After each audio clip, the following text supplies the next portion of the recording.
right at it.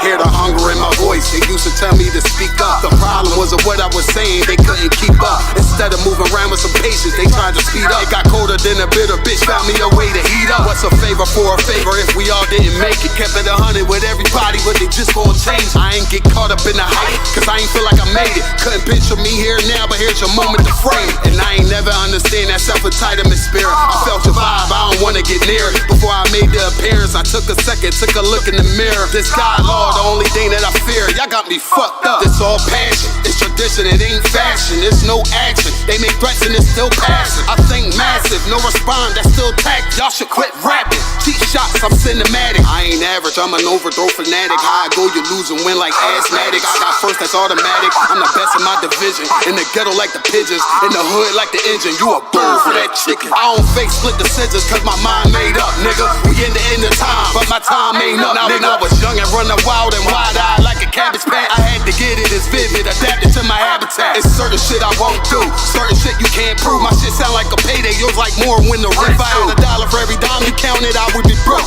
Watch it be close, got a better chance, boxing the goat. And they know I'm raw, and they know the squad, and I'm feeling large, still in charge. I don't make it follow, I follow the law. Standing tall like they hear on March. I just got a call from my bro, he behind the wall, he told me let it off. Niggas lying for some cat, I got a different line in me. Everybody intimidated, I got that God in me. You get focused on them dimes, I'd rather keep my nine with me. Help me get this off the ground, just know you won't fly with me now. I try to make the news, I ain't playing by the rules. I've been trying to play it cool, but that ain't gon' be the deal. Y'all out here looking like fool. Home the truth, I ain't never had to choose. I'm trying to get beamed up, man, y'all trying to make the news. I ain't playing by the rules. I've been trying to play it cool, but that ain't gon' pay the bill. Y'all out here looking like fool. Home of the truth, y'all ain't never had to choose. Trying to get beamed up, man, y'all trying to make the news. I ain't playing by the rules. I've been trying to play it cool, but that ain't gon' pay the bill. Y'all out here looking like fool. Home of the truth, y'all ain't never had to choose. Trying to get beamed up.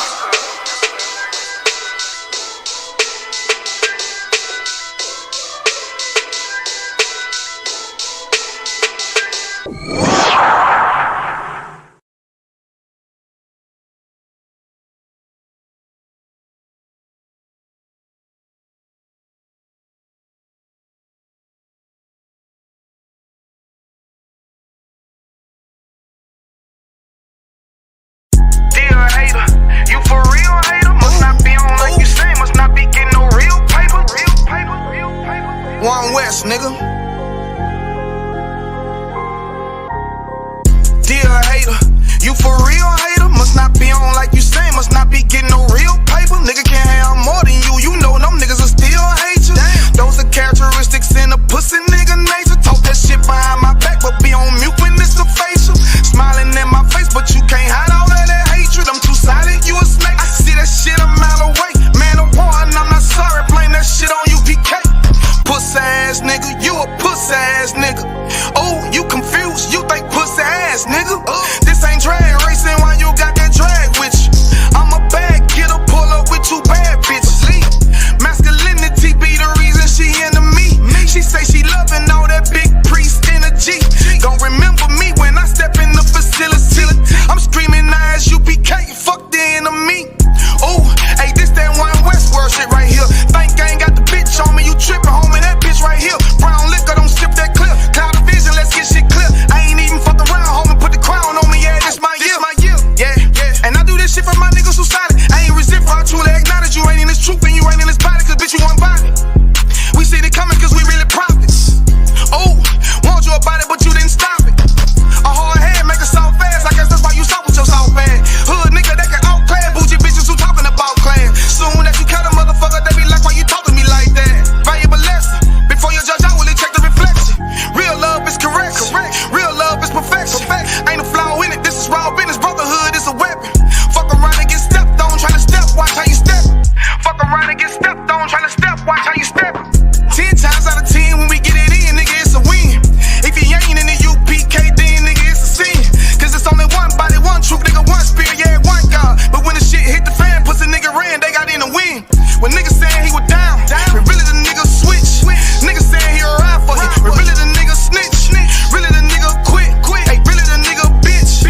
wrong thing, and you falling anyway. One West, Lost Tribe.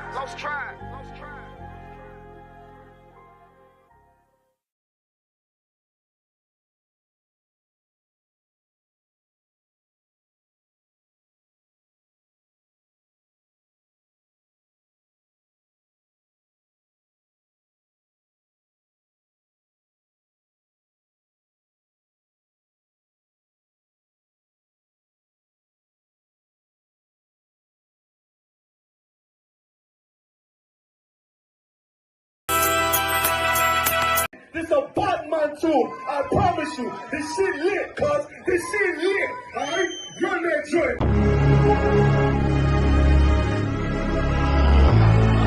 Niggas looking for the light. Me and my niggas prepared for the dog. Yeah. So we gon' get it on for the last days, nigga. You already know what it is. 140 for the rubber. They in the building, we in the spot. We can go to war and see who make it out. Earn your stripes, dog, you with us or not. We can get it on when it's on, it don't never stop. First you get that power, gotta hold it down. Watch your step, boy, you on holy ground. They in the building, we in the spot. We can go to war, let's see who make it out. It's a problem, tell them pop ball. I die for I let my colors fly, ball. For a nigga take me, they'll drop dead. AR, clean them up like a mop head. Say he cool, he bad, he really so tough. They like, damn, look what he did to Billy go rough. Little bitch think she Kiki Palmer, silly hoe. She know I'm that bull, but I ain't from Philly though. From the city where they say about that ribbon like petty poops. Know them niggas plotting, gotta deal with me. Can't catch me slipping, got to steal with me. Just left Alabama, bought a chopper from some hillbilly move. He made, my they feel the blade. Leave them all bruised, come through like a plague. Rebel off the leash like a dog out the cage. Call me Johnny Blaze on One West May. Watch your step get stretched like a limousine. So my brother bring that blade back wet, that's my enemy. A little nigga, this that cult, need to talk. Niggas know I got blood in my cup, I just sip it like it's grenadine. They in the building, we in the spot. We can go to war, let's see who make it out. Earn your stripes, dog, you with us or not. We can get it on when it's on, it don't never stop. First you get that power, gotta hold it down. Watch your step, boy, you on holy ground. They in the building, we in the spot. We can go to war, let's see who make it out. Tell them niggas good night, here come the best. Look, told them niggas get right or get left. U.P.K, bad man, I been to your flesh. Hellboy, rip the soul out of dead man shit. Got the rate, the power, I been the showstopper. Yeah, they might hate, but I know they gon' watch. Zone on lock, and you know the flow prop. Iced out, got the drip out of David Jones lock. Know I got the plan, they say that you the man. No shit, Sherlock, I'm the one you heard by. Burn down the building, let them all watch. Throw that One West up, then I swerve out. Sick with this shit, I do not need a detox. He don't watch a step, blow him out them Reeboks. We taking over, I'm sending the word out. Can't see me, little nigga, I put you in a bird box. Look, it's One West practical, gladiator, maximum. Creep on them slow, but that Glock fire rapid. All I want is more power, more straps to blow. Ain't got excuse for no car, he gon' have to go. They in the building, we in the spot. We can go to war, let's see who make it out. Earn your stripes, dog, you with us or not. We can get it on when it's on, it don't never stop. First you get that power, gotta hold it down. Watch your step, boy, you on holy ground. They in the building, we in the spot. We can go to war, let's see who make it out.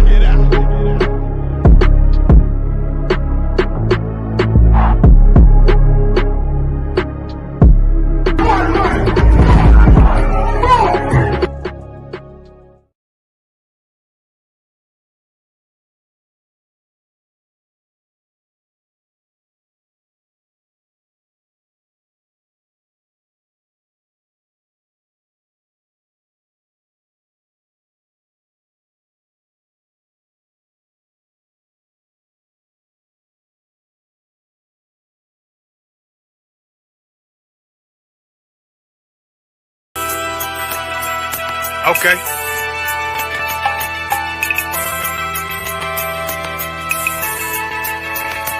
Homie, I've been there's a king that's coming back to save our people. Now, we should be preparing ourselves for the return of our king, not stuck up in these denominations and religions that's destroying our people and destroying our nation. So when we are in this kingdom and our brother and sister is doing wickedly in this kingdom, we must tell them, look, the world is expecting you to stay docile, to stay stupid. That's what Christianity teaches our people. Teaches our people to hate one another and love the oppressor. Like, we'll never forgive one another for anything that another brother or sister do to us, but we'll forgive the oppressor in a heartbeat. There's something wrong with that, man. Imagine living your life as a whole Christian your whole life, and life's good because you're a Christian and Jesus is white and everything's going great, and there's a landslide and the earth opens up and you go downstairs and you walk through this place and you see a black Jesus, man. Why is Jesus Christ black with an afro in the catacombs, man? This predates the Renaissance period. So when you read the book of Genesis, the trees in the garden with other nations, a leaf, what are the leaves to a tree? Cover the tree. So Adam took the covering of another nation. What's the covering of another nation? Their culture. So when the Most High saw him, say, "Yo, Adam, where are you, man? Why are you? Don't mean I can't find you." He was like, "Who is this nigga?" But where are you, man? I don't know you. Okay. So the Ba al Banya Yasha'ala wa Amarath al Ham wa Ayya Yahaw. The Ba means speak. Al, when it's joined with something, so al Banya means what? Unto, right? Excellent. So al when it's joined with something means unto. Banya means children. Yasha'ala is Israel. So unto the children of Israel. Like if it's one thing a hoe gonna do, a hoe gonna hold. But you ain't, she can't hold if there's nobody to hold with. And the thing she said at the end, where she said, I went back and I lied to him and he still wouldn't do it. And then she threw up her hands and she said, well, he'll just be a brother. That's what he fucking need. That's brothers. right. If we have more brothers, hoes like her wouldn't have no outlet. So the man in the land of Oz, his name was Job, and that man was perfect and upright. There you go, the man called Job. I think Job is what, like, afflicted. And that man was perfect and upright, meaning what? You can be perfect, man. Job was a man like everybody else, man. Job wasn't no angel, he didn't come from the heavens. And that man was perfect, meaning what? You can be perfect in the Bible. Being perfect is in the Bible. Had fringes on my coattail way before Jimmy. Funny how the general ain't even see a penny. Better show respect, get smoked like a chimney. Keep my name out your mouth, don't even think it. Send a real Smith that y'all know Jada Pinkett. Both ball heads, my grain above 50. Lost my man to the game, that pain that stuck with me. Had to find a cheat code to the street though, cause them niggas getting fouled, shoot you like a free throw. Keep spitting acid like a Mino, and the nigga be the nicest with a mean flow.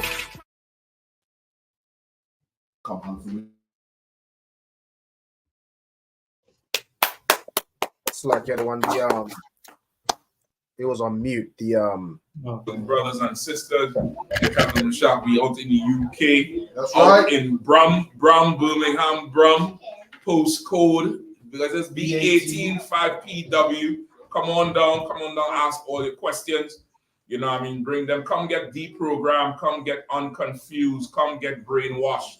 The real definition of brainwashing, which is like to clean your brain from the filth. If you wash anything, a car wash takes the dirt off the car. You know, you go wash yourself, you take the dirt off yourself. So brainwashing is taking the filth out your brain.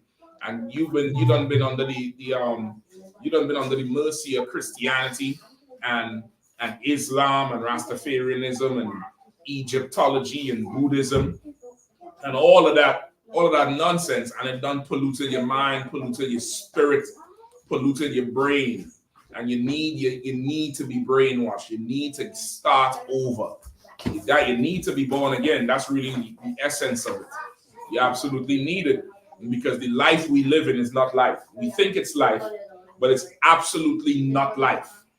This is not life. This is existing. This is, damn near just surviving day to day and not actually living according to the Lord. You just existing, going by. And a lot of it is because of that understanding that you have. That understanding that you think is right. That understanding that comes from the oppressor, or that understanding that comes from you, that you think is your mind, and you think is you, and you think you know something, and you really don't know anything. Okay, so you come and get this whole thing corrected today, all right? So we're going to start off with some of the questions. If anybody had any questions on any topic at all, We're gonna run it down. We're gonna break it down, and then we're gonna get into that topic. All right. Come on. So, like, if I could, I'm with you. Go ahead. I had a question. Could I get a breakdown on Proverbs chapter 20 and verse 23? Okay. All right. You wanted a whole breakdown, or is it something in specific? It's something in specific. So it says diverse weights. I just want to break down on what the diverse weights are. I understand. I understand.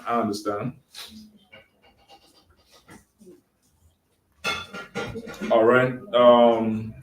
Say where you are again. Proverbs chapter 20 and verse 23. All right. Who we are in there? We are Manchester, Ligue Manchester. We are London in the house. Good morning.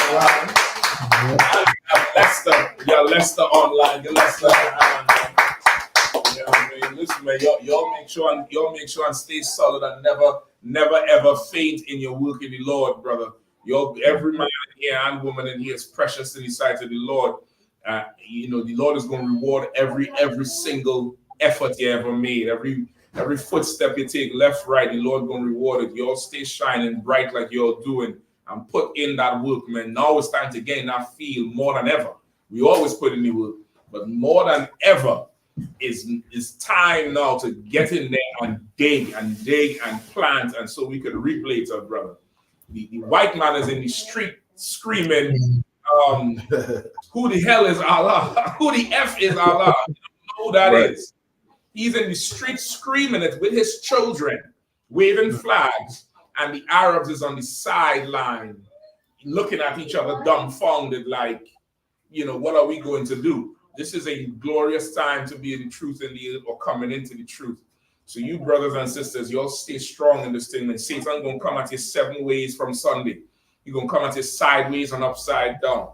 Stay 10 toes down, get on your phones and communicate, and stay grounded and rooted, brother, because it's going down. This thing is going down now. You know what I mean? Ravan. Book of Proverbs chapter 20 and verse 23. Diverse weights are an abomination unto the Lord. Mm-hmm.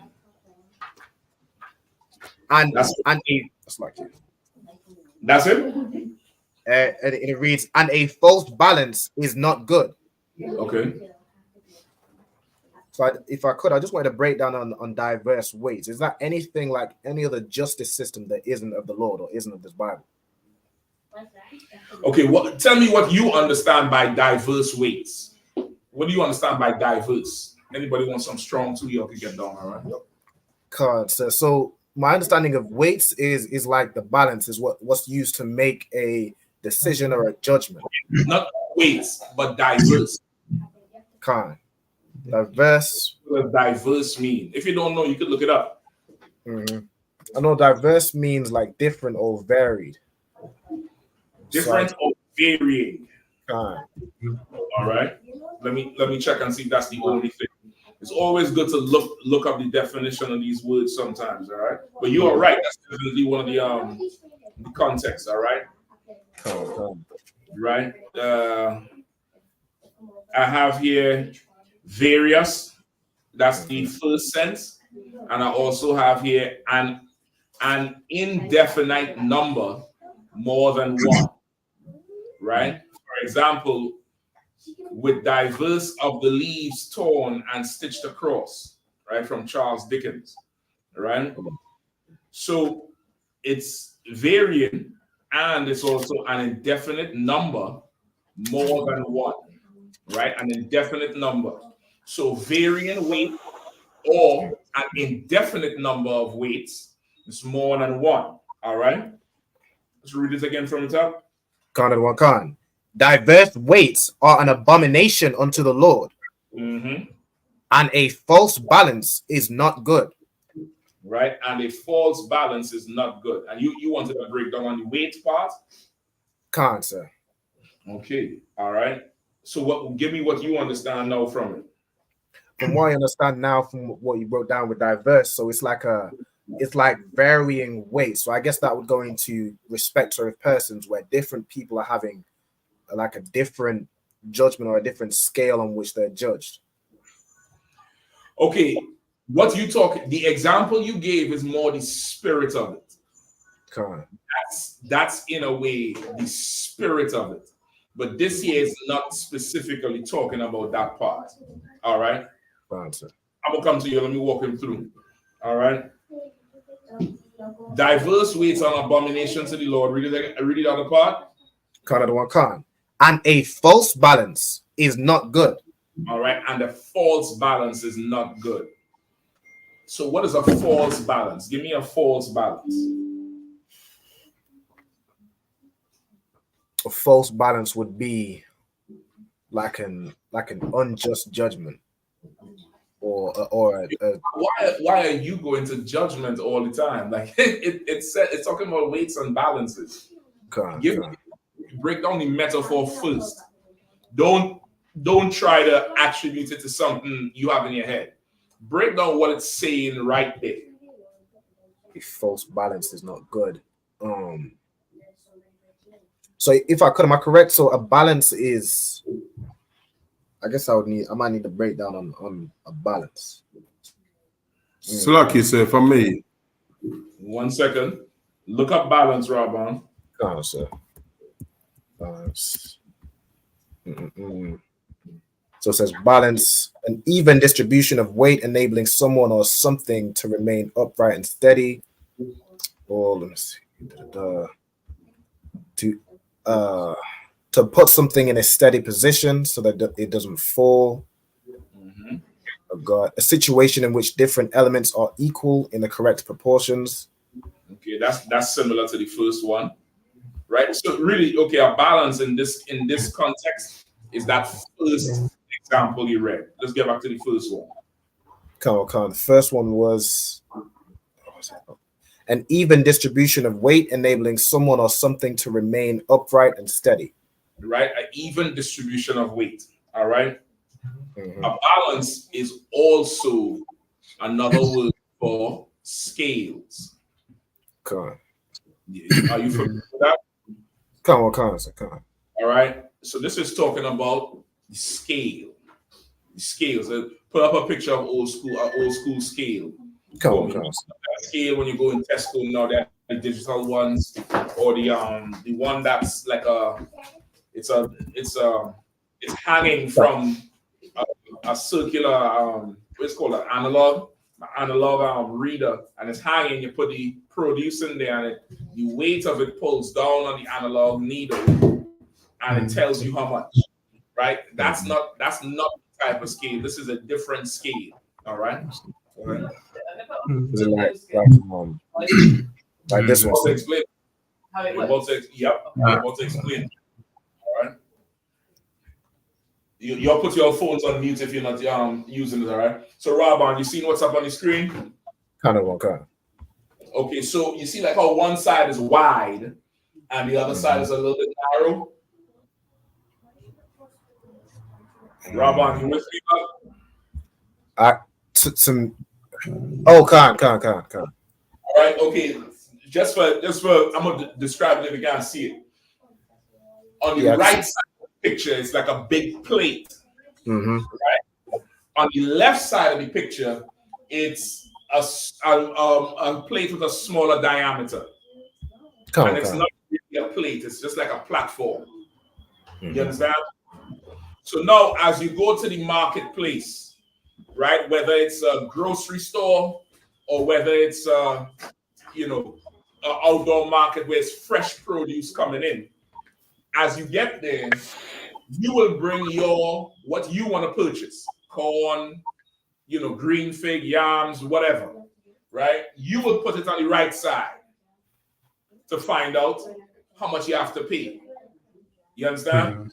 Right. Left side, the merchant, he has different weights, like how you have in the gym.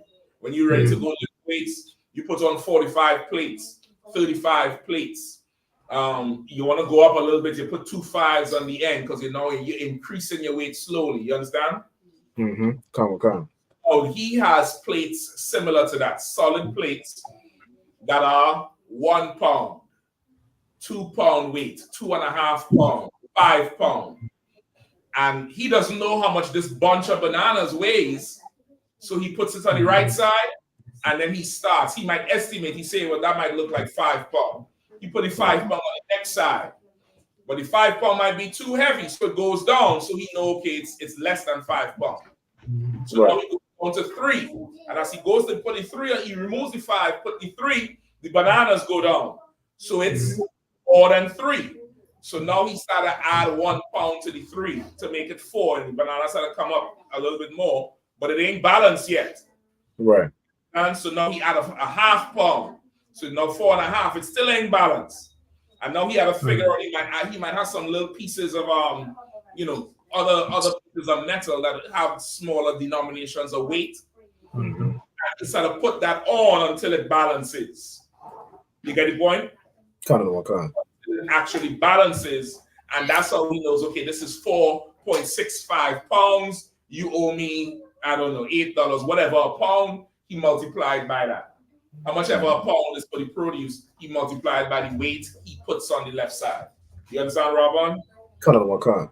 So now that's how we would do business, right? You come with your cow, you gotta weigh the cow. You come with some leather, you gotta weigh the leather, to check the leather, is this weight, is that weight. The scales was big. The scales was a big part of our life, and it still is. It's just now, because of technology and advancement in society, the weighing is already done for you. You get the point? The weighing is already done for you. You don't have to weigh it anymore. They just give you the final price. But there's a time you would go and you would pick out what you could afford, right? Like let's say now you put on there and the bananas is 4.5 pounds, and it's $2 a pound. That's 2 times 4.5. That's what, $9? $9. You was like, man, I can't afford that. Take off 2 of the bananas. I'll just buy these 2. No, he had to weigh these 2. You get the point? That there was a time you would be able to do that, so you could get what you could afford. Now this is what was happening with Israel, because without the Lord, we are just like heathens, which will take advantage of each other and rob each other. You get the point? Go ahead, sis. Like you said, I know there was a scripture that had when I first came in, a story about when they were like putting unjust scales on the other side and charging more. That's what this law is against, right? You're probably talking about with Christ in the temple when he beat them out. Is that what you're talking about? I can't remember the full story, but I know they were robbing people by putting like heavier weights on the one side or something. Okay, I know with Christ, when Christ came to the temple and the money changers was robbing Israel, right? I think they came for Passover. I forget the feast they came for. And people were coming into Jerusalem from other places and they was exchanging currency. And the money changers was robbing them, and Christ beat them, whooped their ass, flipped the tables over because they was robbing Israel. Like an exchange rate. If you send money back home, Jamaica, Trinidad, there's an exchange rate that you'll see on the internet. But when you go to MoneyGram, them niggas is charging you extra. You shouldn't do that. But now, Israel, what we started to do was, you come with a 5 pound bunch of bananas, Rabban. And the merchant would have a 5 pound plate that's labeled 10 pounds. And he puts it on there and it balance, and he say, well, that's a 10 pound of banana. And you looking at him like, man, that ain't 10. He said, nah, these bananas heavy. They just grow heavier this time. A lot of water in there. You can check it. Feel it. And he puts it in your hand, and as you lift it, he pushing your hand up. All kind of Right. I said, yeah, man. And he's like, man, I would never rob you. You could see it says 10. You understand? It says 10. And, he swindle you, making you pay what? Twice the amount for the 5 pound of banana. You get the point? Kind of. Try to take you for bad. The Lord hates that shit. That's right. So that's why he's saying, read it again from the top. Diverse weights are an abomination unto the Lord. Diverse weights are an abomination to the Lord. And the diverse weight would be what? This is a 10 pound weight, but you have it or it's a 5 pound weight, but you mark it as 10. That's a varied weight. This week it marked 10, next week it back to 5. The following week it's 7. You understand? 2 weeks from now, it's 13. The same 5 pound weight. This is a diverse weight. It's varying, it's changing. It's not what it normally is. You understand? So the spirit behind this is what? If I could, sir, so he's saying, you know, it's abomination to the Lord. You can't rip people off. You can't, you know, try and play, you know, you can't, it's dishonest. You are not allowed to rob your brothers. That's right. Go ahead, Kat. Now, when I used to go to Jamaica, I used to get just that. The locals will get the good price. Me be from foreign. We get I'm sure it's up until you get a different price. The accent. Oh, okay. Well, Yeah. You get a different price. Yeah, you got to get up. Listen, I think I got that price on Saturday in U-Tree. I roll around. I watched me. So I said, Ross, we had a drink. He watched me. I ain't gonna tell you the price. I look at him. I was like, you motherfucker. That's so I was like, you know what? I ain't gonna fight you over no damn Irish moss. You know what I mean? You probably need it more than me. Take this amount that you said. That's fine. But I looked at him and I was like, there's no way in hell this bottle is that price, Negro. You give me the foreigner price, but no problem. Ain't no sweat. Ain't no problem at all. Listen, I tax in the Rasta price in this school. I'm trying to tell you. You come through here, compare price. But that's what the Lord don't want us robbing Israel. You get the point? Right? There's another one that goes with this. Diverse materials. Yeah, come on. That's not a diverse garment go upon you. Give me the diverse garment. All right, Robin, look that up and read it for me, all right? Come on, sir.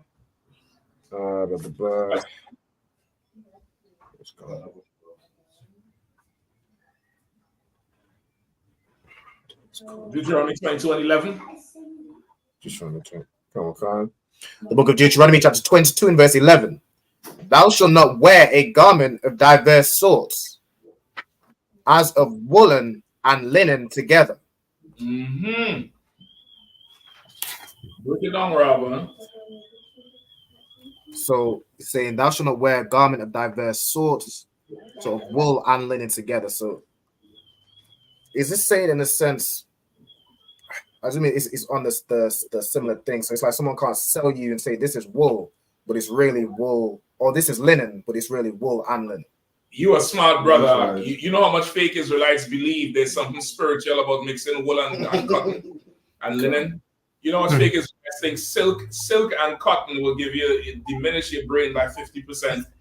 And what's the other one? Polyester and silk will increase your chakras. You get the point? Like they think the scripture means mixing it is something spiritual, and it's not. This is more so the Lord realizes how Israel is. Remember, we come from Jacob. What does Jacob name mean? That's right. Supplanter. Y.A.H.P.K, to supplant. We will do that to each other.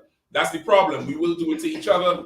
The Lord, just like a parent, you are parents and you have some children, young children, and they might be fighting over this cup. And if you are less experienced as a parent, you would think to either make them take turns with the cup or buy another cup. Now with some experience, the real thing is what's causing them to fight? The cup. Let's get rid of the cup. That's right. Just get rid of the cup. You get the point? And of course I'm using it as an example where you would find tension.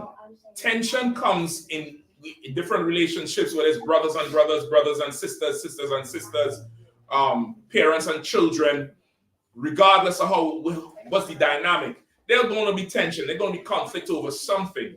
You want to find what the root of the conflict is. and get rid of that thing to preserve the brother, to preserve the bond. You understand?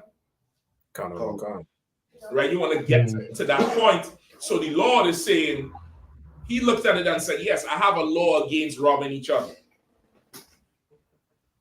To make sure Israel don't rob each other, let's take away the whole custom of the blended garments, quote unquote. You get the point? It's 80% cotton and 20% polyester. The Lord wanted 100%. Right. Because of course we have a culture of also doing what? Probably kind of vague of a question. We have a culture of passing garments down. Right. The point? Or selling garments down. That's how we have that culture. Remember when David first came into Saul's service, Jonathan gave him clothes. That's our culture. That's our, you have a young brother, he come in the camp. He ain't all the way, he's all black and all the way black, but he trying. You look at him and you be like, man, take this. And before you know it, another brother come and say, yeah, man, take these armbands, give me them later on. Headpiece, same thing with a sister. Young sister coming, she ain't all the way there. Other sisters will start to take care of her and give her different things. That's our culture. You get the point? Now, as you grow as a nation, that whole system could start to turn into trade, where you are now selling these garments. You might be in the truth for about 10 years. You done seen 10 Passovers, 10 Hanukkahs, 3 different this, 3 different that. And you might be a young fly brother like Rabban, and you making a garment every single holy day. Rabban, you can't wear them all. You might want to sell them to buy some rims, right? Now you get on the table. Yeah, they're 100% leather, and there's vinyl in them garments. You're vinyl. You're wrong. You get the point? So the Lord is saying, don't do that with that. Don't wear the diverse garments. He's taking away the point of contention. So even if you're going to sell it or pass it down, the person who's receiving it knows they're receiving 100% of this or 100% of that. Or if there's something, you would be honest about it and say, well, this ain't 100%, this is imitation leather. Right. This is not, it's really this. I'm not, I can't give you this whole thing here because I don't have it. So I'm only charging you this amount because it's really not 100% of this. It's about being honest and forthright with each other, because we are a very honorable people in spirit. And dishonor we take very hard. You know what I mean? Even the most carnal person in the world, the most Christian person in the world, as Israelites, we take certain amount of disrespect and dishonor to heart. You get the point? Like we are a very honorable people. You talking to somebody on the street. White people have a way, they come this close and they're not angry. They just talk, they just come closer and closer and touch. Israel, we sort of maintain a personal space unless there's a mutual communication that we coming together closer. Like somebody might say, let me tell you something. And you come and they tell you, just by the way they say, yo, let me tell you something. You already know that's not something I could just talk, right? That's something I need you here. Our oppressor might just come to you as a slave and you start doing this thing here. Point? Like we have a certain just innate honor about us. That's just who we are. And the Lord wants to make sure we keep it like that and don't dishonor and disrespect each other, because you can. And you know what I mean? And again, we children of Israel, we like to follow after the nations, and the way of the nations is to, trample the poor, trample those who can't fight back. It's capitalism. You get the point? The way of the heathens are capitalism. Capitalism, what's the root word, Rabban? Capital. Or capitalize.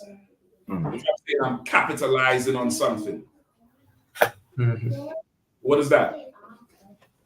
To capitalize is to take advantage.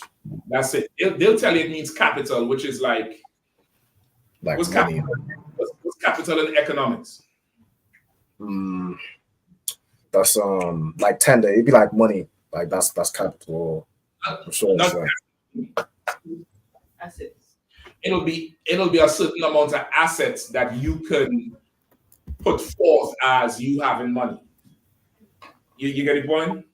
Like capital gains, right? You ain't getting real money, you're getting some sort of asset that's worth something. So that would be called capital. Money is also capital, but it's like something that's valuable. They'll tell you capitalism is based on capital. That's not what capitalism is based on. Capitalism is based on capitalizing. That's what it's based on. It's based on COVID come around. In 2018, the mask was 50 cents. 2020 April, the mask was $25 for one. Right. Capitalism. You get the point? That's capitalism. You understand, Robert? Kind of. The Lord don't want that. He don't want that at all. He don't want that at all. The price, that's justice. That's what he wants. He wants a pure and full of brotherhood and respect and honor for your brothers, for your people. You get it? The spirit of it is that. Kind of. All right. Good to go? Kind of concept, order. All right, Musa and Chris. I got another question, sir.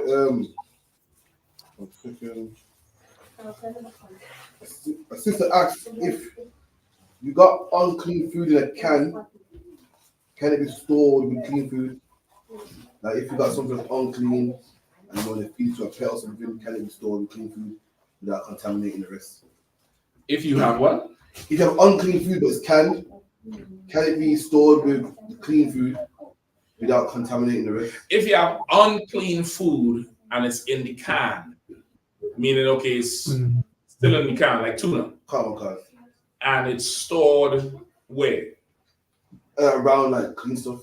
Okay, so it's stored in the cabinet where other things are stored. Okay, it's not going to contaminate the other stuff because it's in the can, right?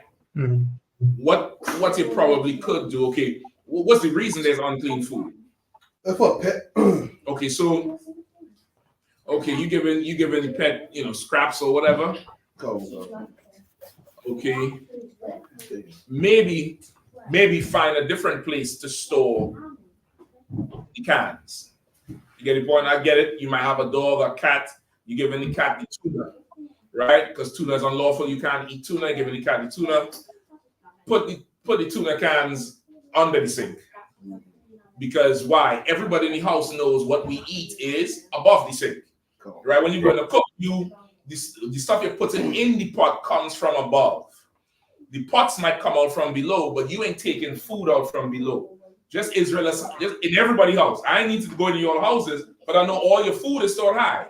I know that for a fact. We put stuff on top of the fridge. Everything we eat is stored high. So this is something I don't eat. I'm putting this on the ground. The reason you want to do that is so that there is never you come home little lit at night. You done been out hanging out with the brothers or the sisters. You come home and you hungry. And you thought this was the can of sardines. And when you wake up the next morning after you done sleep off the liquor, you see tuna open. Hey, you feed the dog? No. Tuna. You get the point? You want to put it somewhere else. Really? Get the animal some lawful stuff. It's an Israelite animal now at this point. You get the point? It's an Israelite pet at this point. You know what I mean? Some extra, some lamb, the lamb that he ain't using, the chicken parts he ain't using. But I understand it. It doesn't contaminate anything else. I just wouldn't have it around just to not run the risk of it. Also, what you want to look at is, let's say you have a guest, right? The scripture also says, don't lay a stumbling block in front of your brother or sister. What if you have a guest and they come to your house and they see cans of tuna? They could think it's lawful. You get the point? So, me personally, I probably wouldn't even have it in the house, right? If you happen to have it, put it down low so there's no confusion. take the label off, mark tuna, do not eat pet food if you want. Put it in the same bag with the rest of the stuff for the pet, so nobody's confused about it at all, or just do away with it and get something else. All right, but if it's in a separate container, it's not going to contaminate anything else. It's not coming into contact with nothing else. That's the why. But I would not hold on one second. You have to drop that. So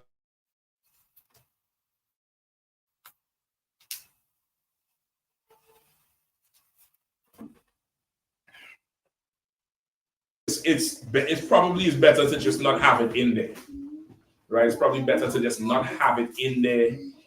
You know, the animal is, you know, eating the unclean food and come licking you.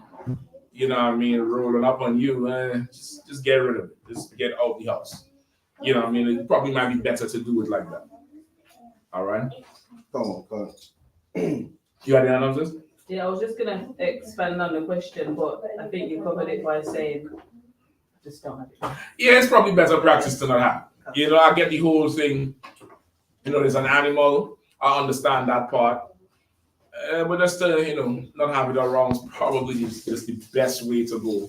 Get the animal something else. You get it, give them something else.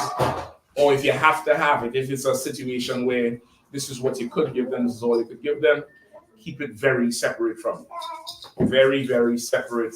Not in the same section, outside, you know, something. You know what I mean? Go ahead. Okay, you have obviously answered it, but let's say, you know, like when you go to like the reduced section and you might get something like, I don't know, shrimps or whatever, that's a good healthy topper for dog food or whatever. Okay. That just leave it alone. Okay. That requires being in the fridge and stuff like that. You don't have to. You don't have to, but then again, okay. Let me get exactly what the law say. All right, because the law does say it's certain. It says certain things, right? Some things you can't eat. You're not eating that. Me personally, I wouldn't have it around. I get the reduced part of it. I get that whole thing. I probably wouldn't have it around.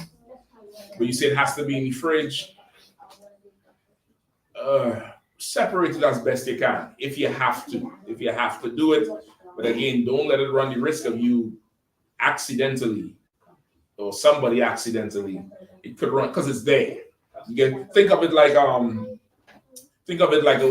when somebody's unclean, that'll be separate.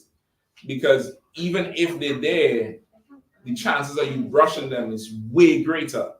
You could just be, you know they're unclean, they're sitting separate, but something happens, somebody crack a joke, You get the point? You ain't thinking. Just like a father, remove that thing that will bring the offense or the uncleanness, whatever, out. So you don't run the risk of doing whatever. All right? What do you have? Stumbling block, sir.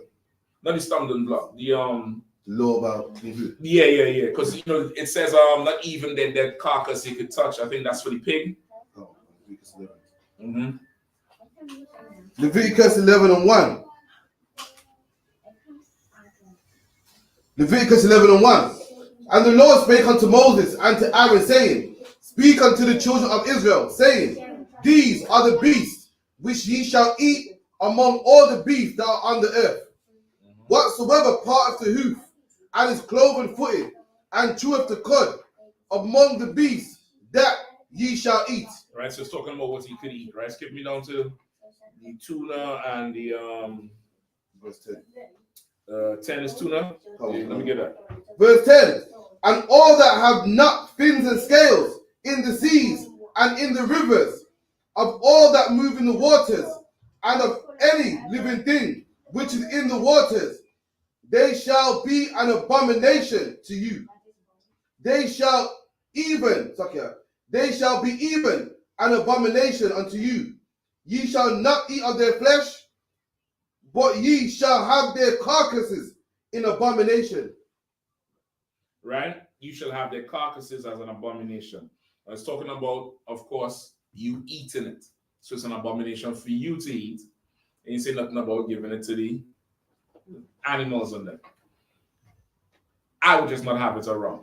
But you can, if you choose to, but you're gonna have to take extra precaution with this thing. You gotta really, really be separate all the way with it. And of course, the stumbling block part, you don't want it to be where, somebody's now thinking it's okay because you have it. So you want to, have it like that. You get the point? If it is you're going for the cheaper food, there's also cheaper stuff that's not that. You just had to do a little bit extra homework on it, and you could find them things out. They be selling them, let's say it's a dog or a cat, they be having them, it's like not cereal, like I call it cereal for animals. It's like little pellets. Kibble, right? And they call it, it's like a combination of all kind of shit. Broccoli and fish and meat, and they do something and dehydrate it and give it to the dog. You could make your own. You get the point? You can make your own with scraps from, wherever. We in a whole school, Command Harlan built a whole school. We have a whole community here. I'm sure everybody ended by Thursday, from Sunday to Thursday every week, there's bones and people trash. Just tell everybody, save your bones for you. You know what I mean? Like there's ways around it. It just takes a little bit extra work. That other thing, you not eating it is fine, but storing it in your space, you run the risk of accidentally using it or somebody using it, or you get it going. But it's not, unlawful. We got on Leviticus. Any more questions? Sure. Yeah, go ahead. So I just want to ask you, in the kingdom, will women not feel childbirth pains?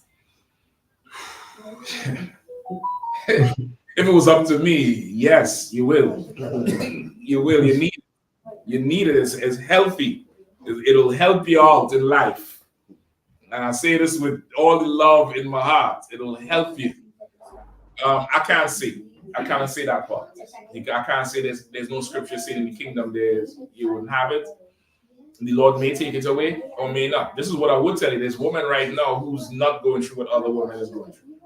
You get the point? There's a woman who is not even a problem, and then there's a woman who it's a huge problem.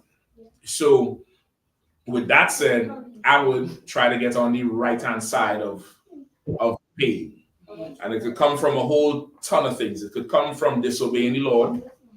It could come from not being educated enough before. And I'm not trying to say, Israel now have to be like, anal about it, where you can't just go have sex and enjoy sex. But at the same time, it's, a child's responsibility. You should educate yourself a lot before it's an undertaking. It's a serious undertaking. And with that, there's certain health requirements. And you should hold yourself to it, because this child is coming from you, from your partner, if it's man, woman, whatever it is. And they're going to inherit things from you.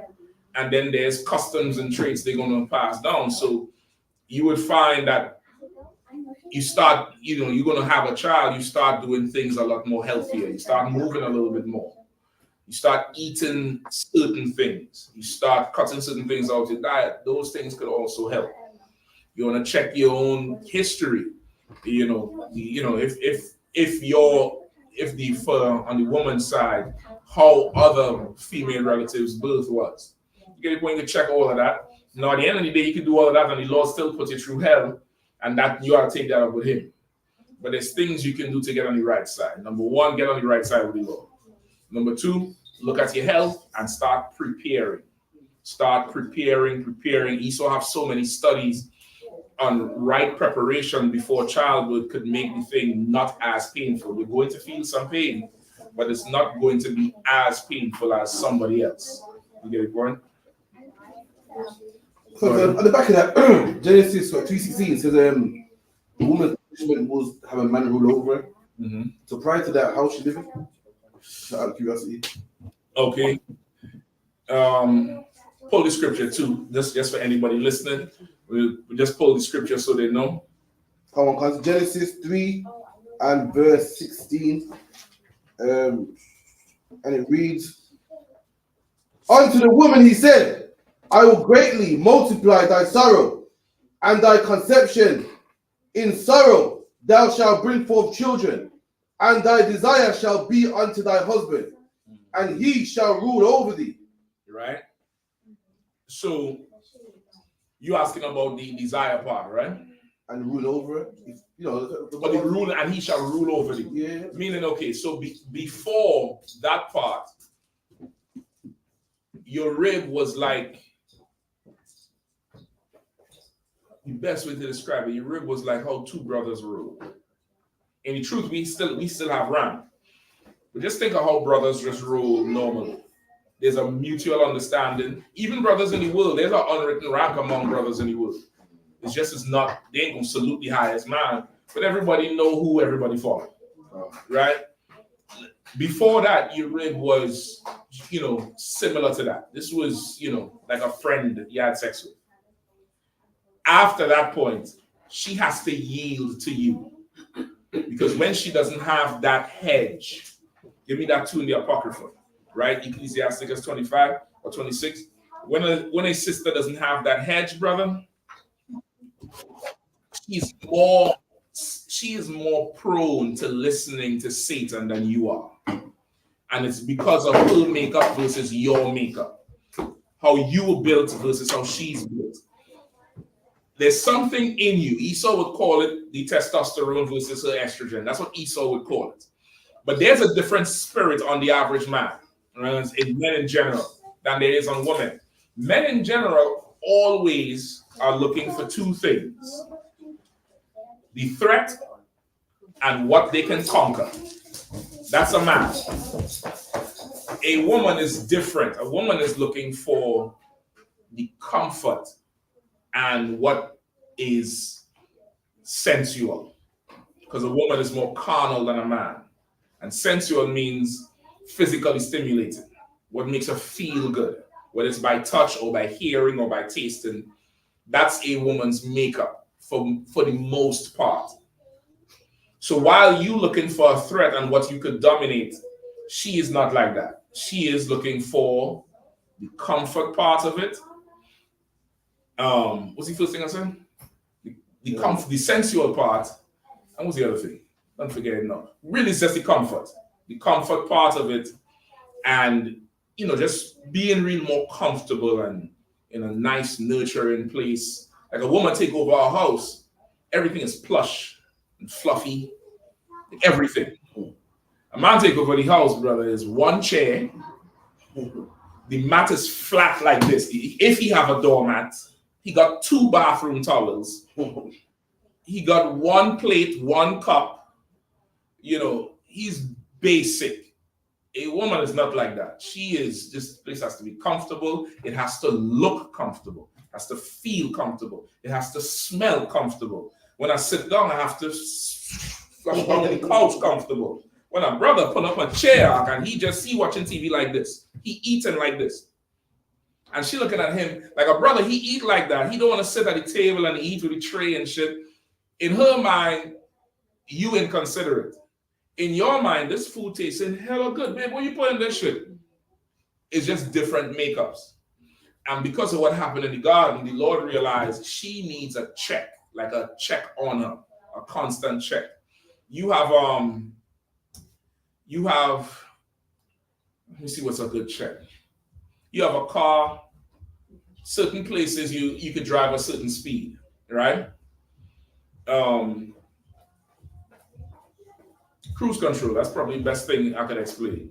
You have cruise control on a car. You could set it to a certain speed, right? For it to go further, it needs permission to go further from you. You get the point? Outside of that, it has to stay right there. Because of what happened in the garden, she needs a governor on her. She needs something to govern her actions because she cannot govern them herself. Because in her mind, this is what I'm doing is going to make this better for everybody. That's how she thinks, because she's after comfort. She doesn't see, if I do this, the consequences after is going to be a problem. You see it. The Lord put you to be a governor on her because of what happened. Right? Go ahead, sis. So is it like to monitor, like to oversee what? Not monitor. Monitor is just looking. This is a governor, right? A governor is to govern your actions. It's like they used to have them in cars. I think they have them in boats. where you could put a governor on something and it would only go this fast. It can't go no faster. Stricter. Right? It would only go this fast. It can't go no faster. So it's not monitoring. Monitoring is like a camera, a security camera that monitors. He's not monitoring you. He is saying la can go ahead. No, come on back. Be here this time. How much? No. And that's now people read it and be like, that's so unfair. Why I have to listen to a man? What you all don't understand is I could never fucking rest because I always have to govern you. Women look at it like, that's so unfair. You would like to have the power. I wish. Ask any brother. He would much rather just sit down and not have to think about nothing. But he always has to think about the threat and how to conquer. And to do that, he has to look at what threats could come through you, because you are the weaker vessel. You're a vessel, but you're not him. And if an attack has to come, the attack is not coming through him. It's coming through you, because that's how the attack could get to him. So he has to govern you. He has to watch who you talk to. He has to watch what you watching. He has to listen to what you listening to. He has to look at what you're spending. He has to look at what you're not spending. He has to look at, your thoughts. He has to try to find a way to read your thoughts and read your mind and know what you're thinking. And he has to now also correct the action if he misses one of the previous. Because he ain't around here 24/7. You get his point? You're not around her 24/7. So something could sneak in. So if something does sneak in, he has to now come and correct it, which takes a lot of work. But it's in your nature to do what? Conquer. That's part of you. So this is right. It's extra work, but this is right in your office now. This is just in your office. And just like with the childbearing, it's the same thing for a man. You want to undertake and take on a wife, go get her. The Lord said, go marry. Forbidden to marry is sinful. That's in the Bible. Go marry. Marry it up. Marry as much as. Just understand, this is a full-time goddamn job. A full-time job of ruling over her. And if you don't want that full-time job, don't do it. Don't marry. That's the best advice I can give. Go ahead, sis. Okay, I don't want to go too far off this question. But what would the UPK stance? What would you say to the spirit of a woman who finds it hard to say, can I do this or can I do that? Or I'm thinking about doing this, and you don't like the feeling of being governed. What would you say to them? Now that's not unique to women. Not like in the spirit of being ruled over is not unique to women. Just like there's some women who will just, I want you to tell me what to do. There's women who say it, right? There's women, you'll see all these little funny videos about, babe, what you want to eat? I don't know. There's someone who will just tell you, don't ask me, take me. That's not unique. There's brothers who don't like it either.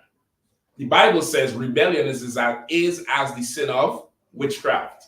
Meaning what? Break it down. Who could break it down for me? That's really what it is. It's a rebellious spirit that you done fell in love with. Rebellion is as the sin of witchcraft. Break it down. Who can get it? Come on. Basically, to rebel is the same as being a witch doctor or women just like. No, not all the way there. Not all the way there. So lucky, if I may, can I try? Go ahead. Is it like when the person rebels, they kind of love rebelling, and they get a joy of doing it, like rebelling against their husband or something like that? Or a brother rebelling against authority. Just like witchcraft, the craft of a witch. A witch is what? A drug dealer. What's a drug dealer's craft? To make potions. To get you high. Okay. That's his craft. His whole craft is getting you high. You get the point? That's why cigarette advertisements, right? You look at a commercial for a cigarette, everybody is having fun. They put more smoke in the commercial. That smoke in the commercials ain't just coming from them puffing. It's more smoke, and do all the effects where the smoke coming out and then goes up in your nose, and they're doing the O's, the blowing the O's and blowing the O's, because it's to communicate to you fun, even though the label says you're gonna get cancer. You get the point? The witchcraft is to get you high. It's to seduce you into getting high. Rebellion is like that. It feels good. It feels good to stand up for yourself, because that's what the demon is telling you. Stand up for yourself, because this person telling you what to do. Meanwhile, bring home. If I could, sir. Meanwhile, that demon telling you what to do. Okay. Meanwhile, like, you ain't got no problem listening to the demon, but the authority you have a problem listening to. It's a demon in you, and the demon is telling you the authority is bad for you.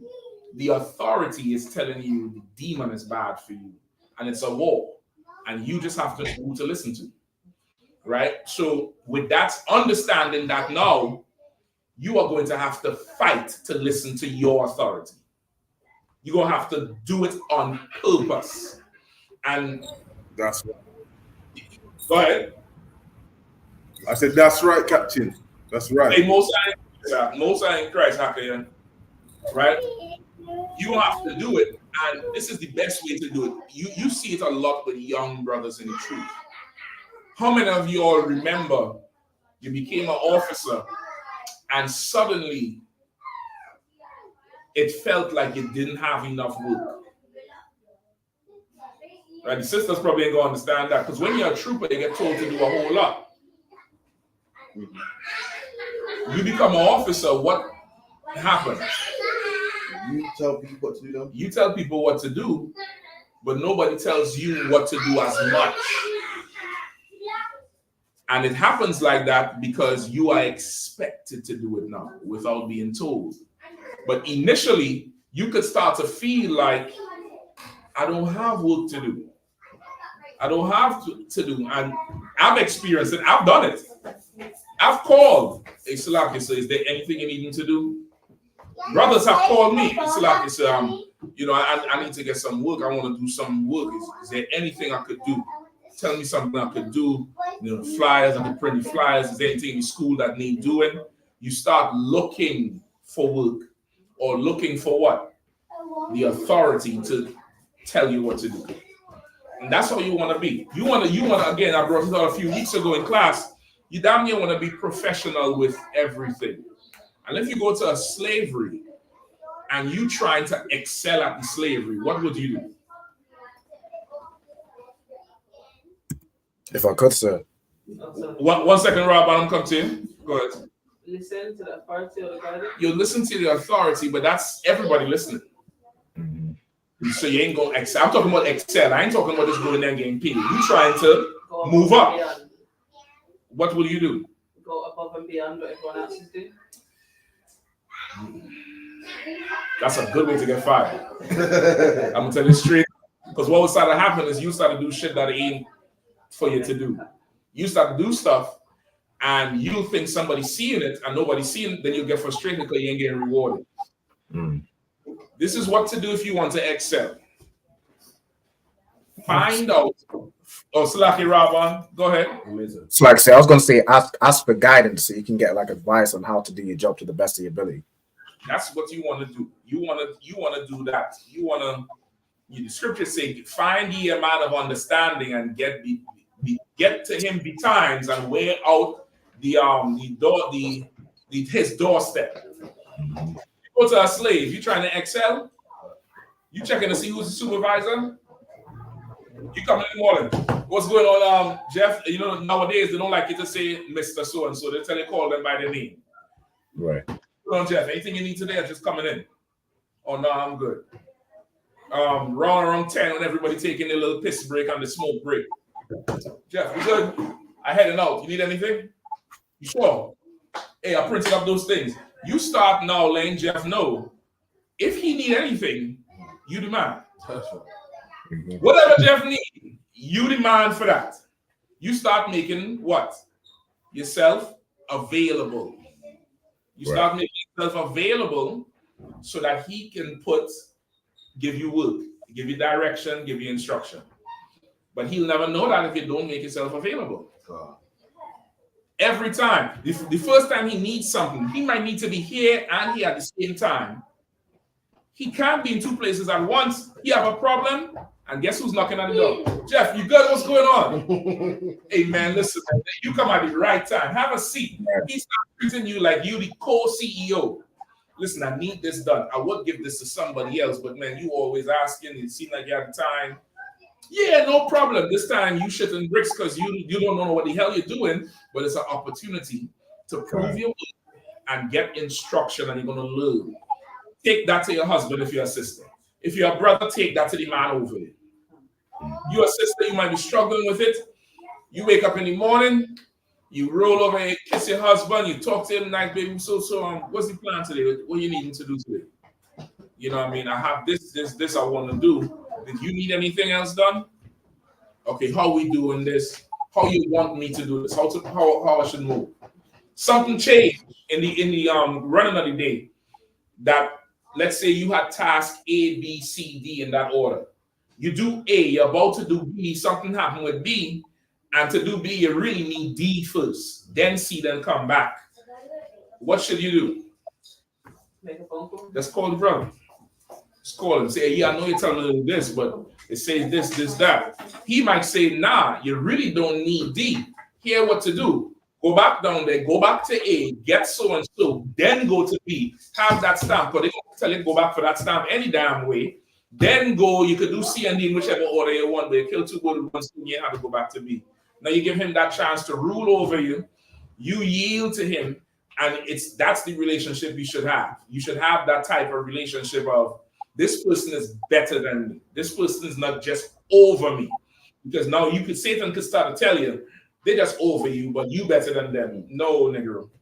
Both brother and sister. You misled. The person you say can out of one, can two is better than you. Right.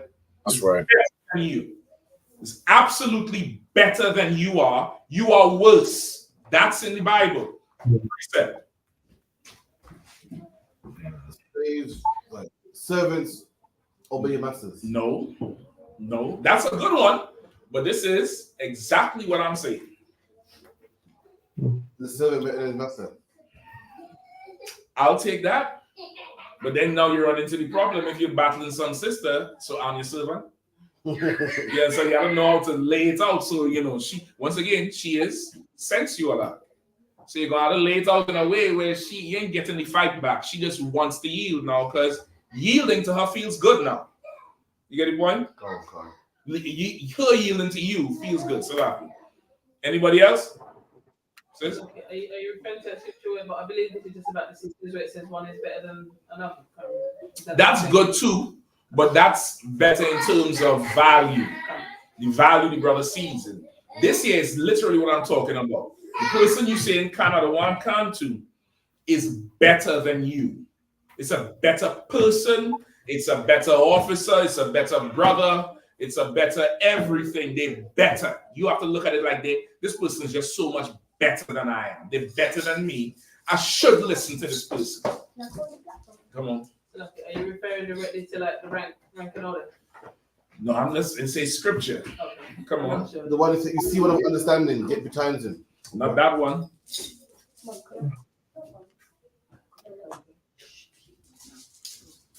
Come on. Who has it?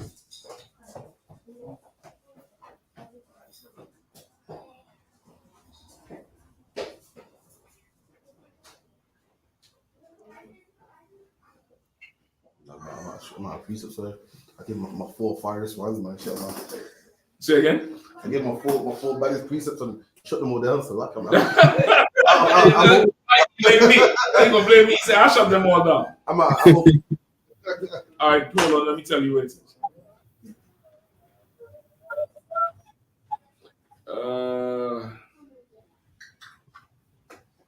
Hebrews 7:7. Start at 5, I believe.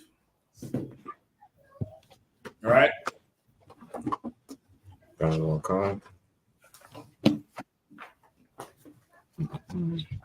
The book of Hebrews, chapter 7 and verse 5. And verily, they that are the sons of Levi, who receive the office of the priesthood, have a commandment to take tithes of the people according to the law. Right? Hold on, where you at? 7 and what? 7 and verse 5, sir. Hold on, make sure I'm right there with you.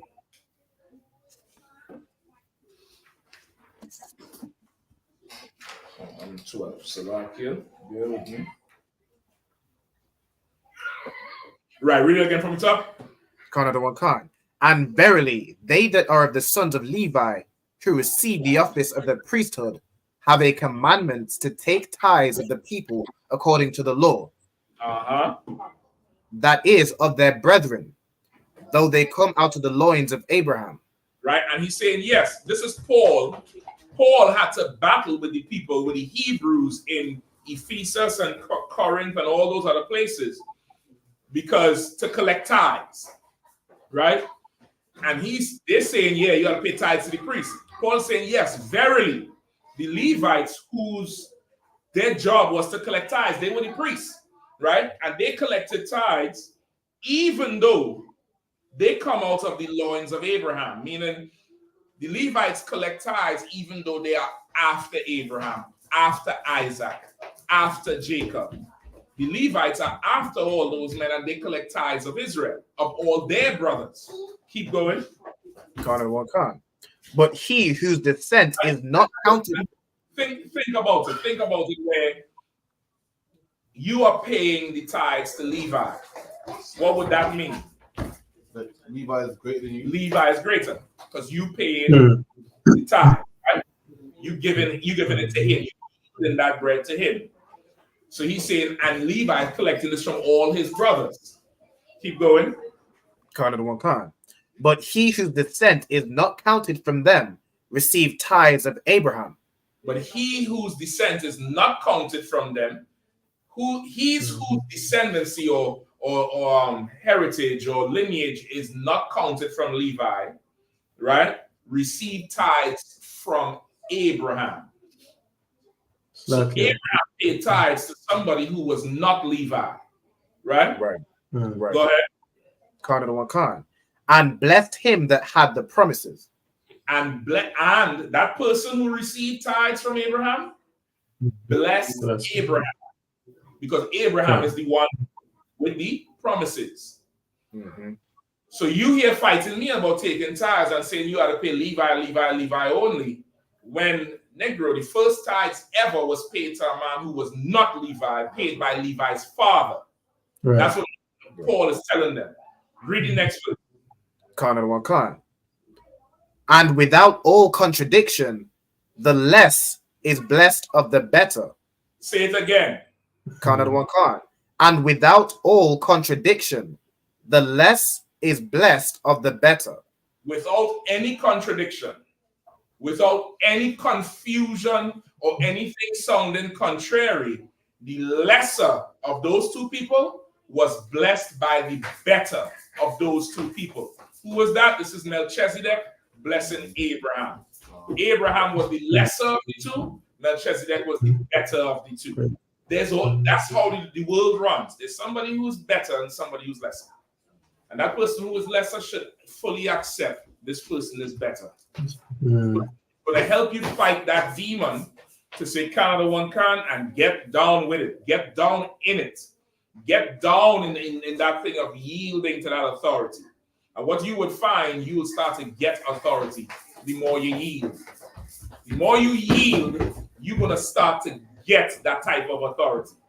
You're going to the Lord is going to bring things into your submission. You understand? The Lord is going to start to bring things into your submission because you submit in yourself. You controlling yourself, you yield in yourself, and you never letting it come into your mind that this person does not deserve you yielding. You will not listen to Satan and be like, I don't need to listen to them. I ain't listening to them. I ain't doing that. You are going to yield. That's right. No problem. We going left, Canada one can.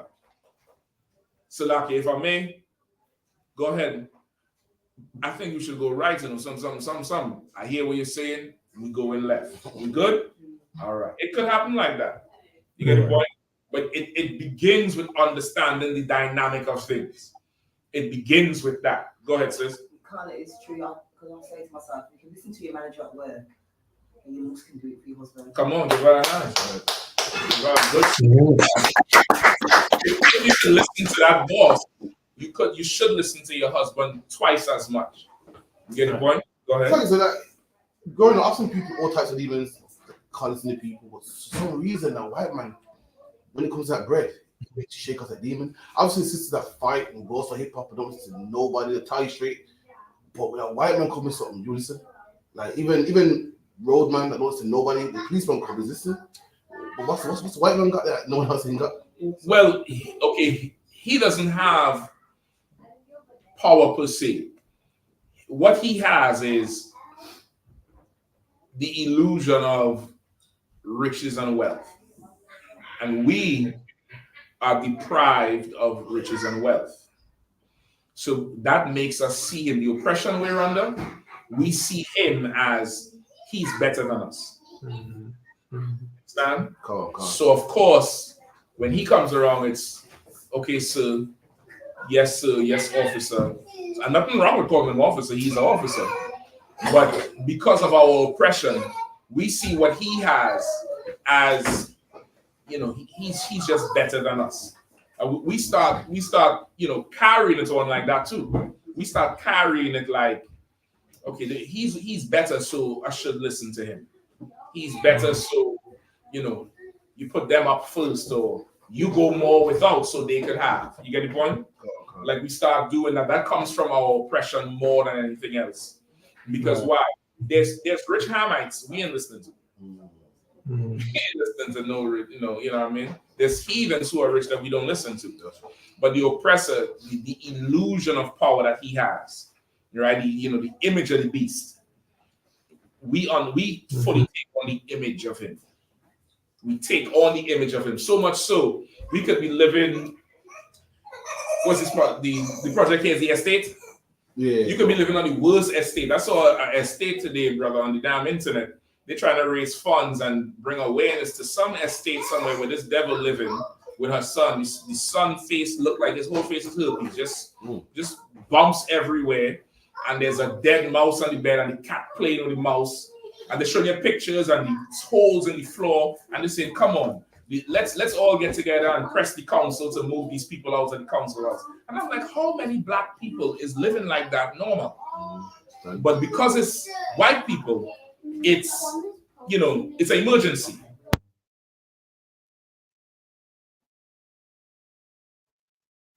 So, like, if I could say the audio went. Wait, it's like it's gone.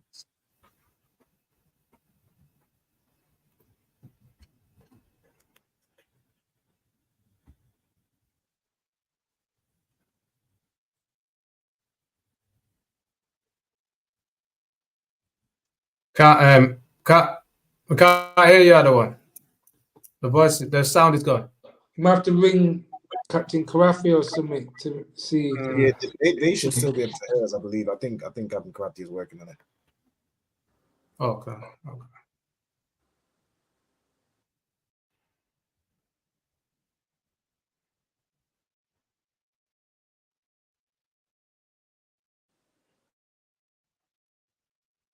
They've muted our mics, isn't it? I think. Mine's on still, but I can't hear anything.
Right? You might just pull yeah. Also, you could switch it in between. You can make it. Okay. What do you have there? Okay. Testing 1, 2. You all could hear me? Come on, so we can hear you now. Yeah. Right. So, as we were saying before, right? You have the image of the beast where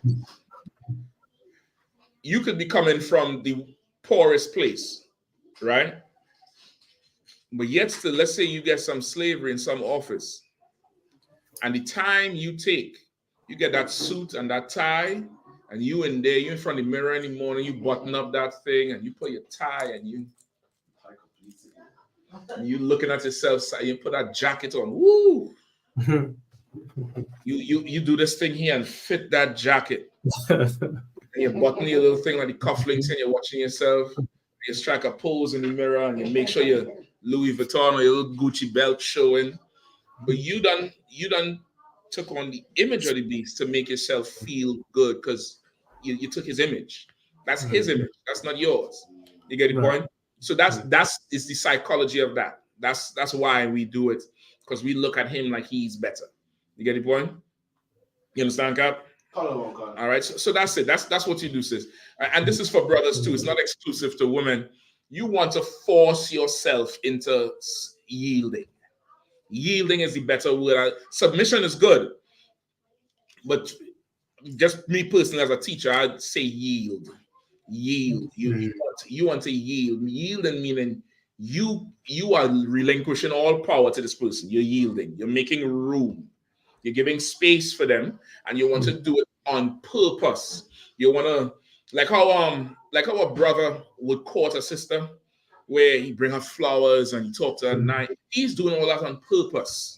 You have to yield on purpose. You have to yield on purpose. You have to purposely do it and do it over and over. And over time, this becomes your lifestyle. Your repetition, it becomes your lifestyle. Go ahead. So, would this have just been a regular thing, or are we just not me, but like these like are new age women just suffering this once and not do it because we've never known that lifestyle, we never grew like that. Okay, it's different. It's different for every woman. I wouldn't attribute it to any particular group. When I say group, I'm talking about contemporaries, whether it's Gen Z, Gen X, Gen Y. You get the point? I wouldn't attribute it to any particular group. This is what I would say. There's layered parts. There's some sisters who never grew up with their father. There's some brothers who never grew up with their father. There's some brothers and sisters who didn't know their father, but they grew up with their grandfather, which means they had that old school structure. And then there's people who only knew mommy. And all mommy knows how to do is feel. When she's sad, she's feeling sad. The whole house is blue. When she's happy, the whole house up. You get the point? That's unhealthy. And you once you come in from whatever background, as you come into the truth, that rule we have about giving somebody, every new brother or sister is in here to shed themselves of the world.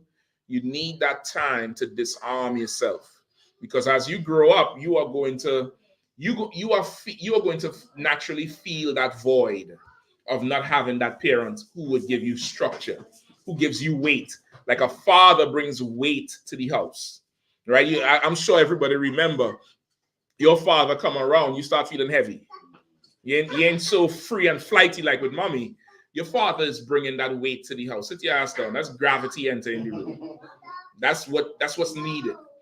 He's the governor. He's the check, right? You're a young boy or girl. You bouncing off the walls. You doing what you want.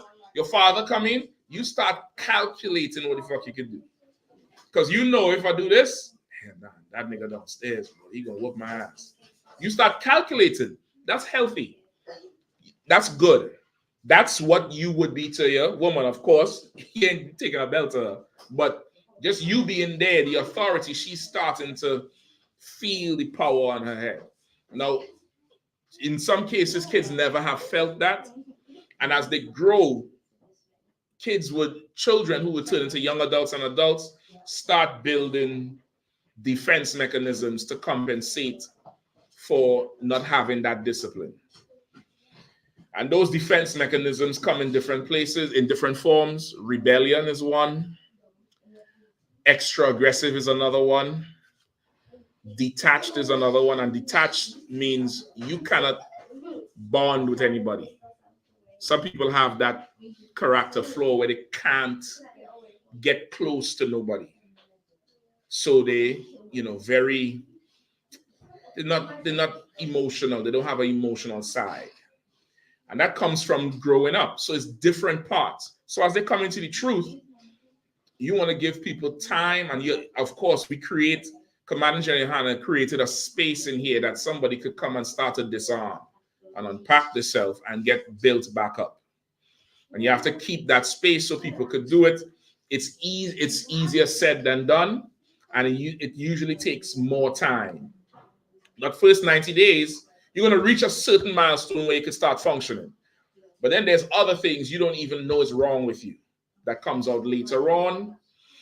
And in my experience, it's different for every brother or sister. The reason for the rebellion comes in different ways, different forms. Some of them comes back to childhood.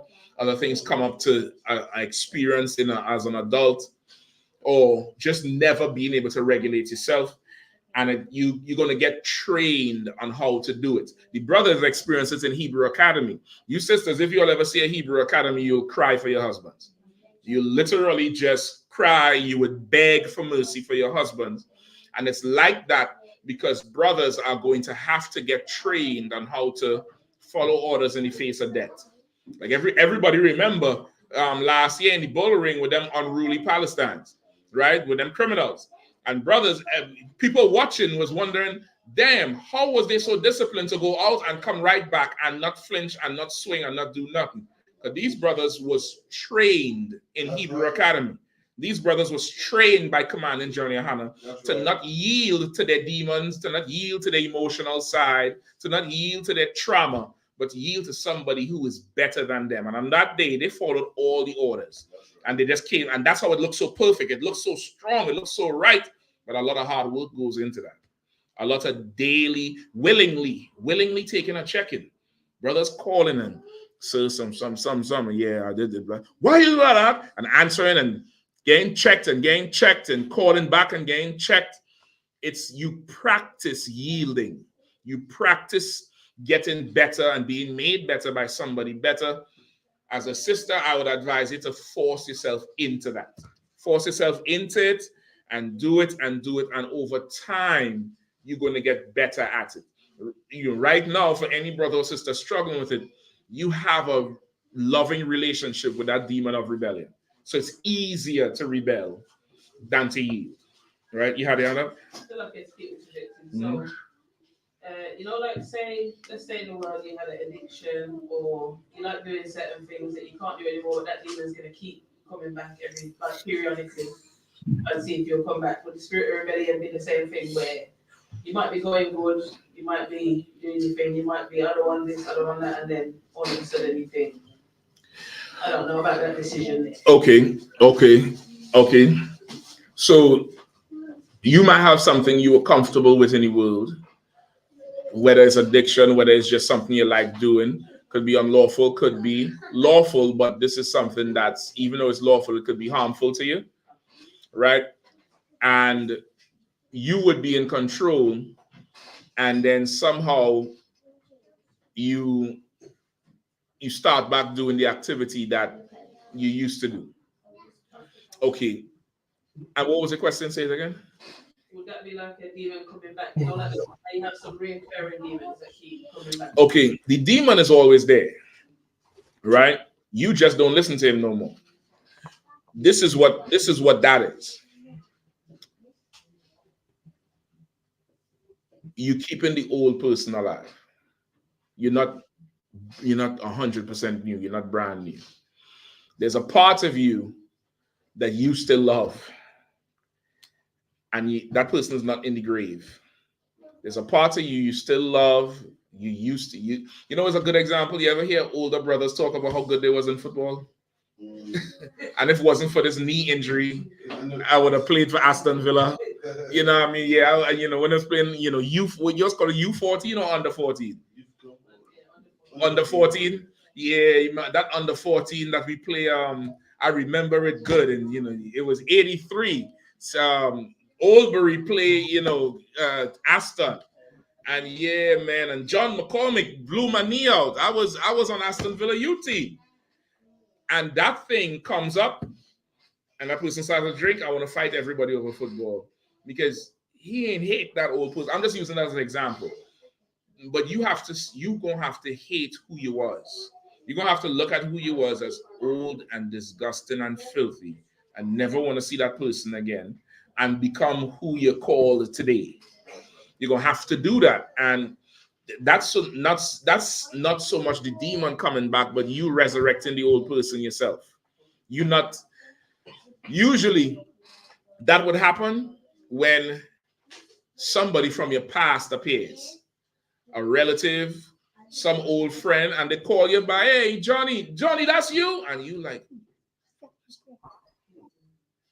and damn near for a split second, you no longer, you know, whatever your Hebrew name is. And you damn near had to shake right back into who you are. Usually that's how it would happen if you make a clean break. But if it's not so clean and there's still, you're keeping this little 20% around because, you know, as a brother, you was the man, you was the gallus.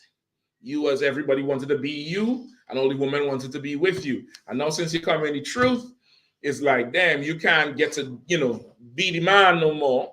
Or if, especially for sisters, it's more so, you know, you used to, you know, what did I say?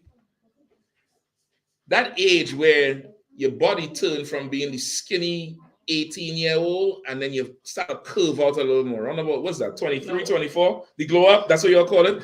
For women, it's that glow up. That little age there, the curves and everybody looking at you walking down the street. Some women get stuck into that thing.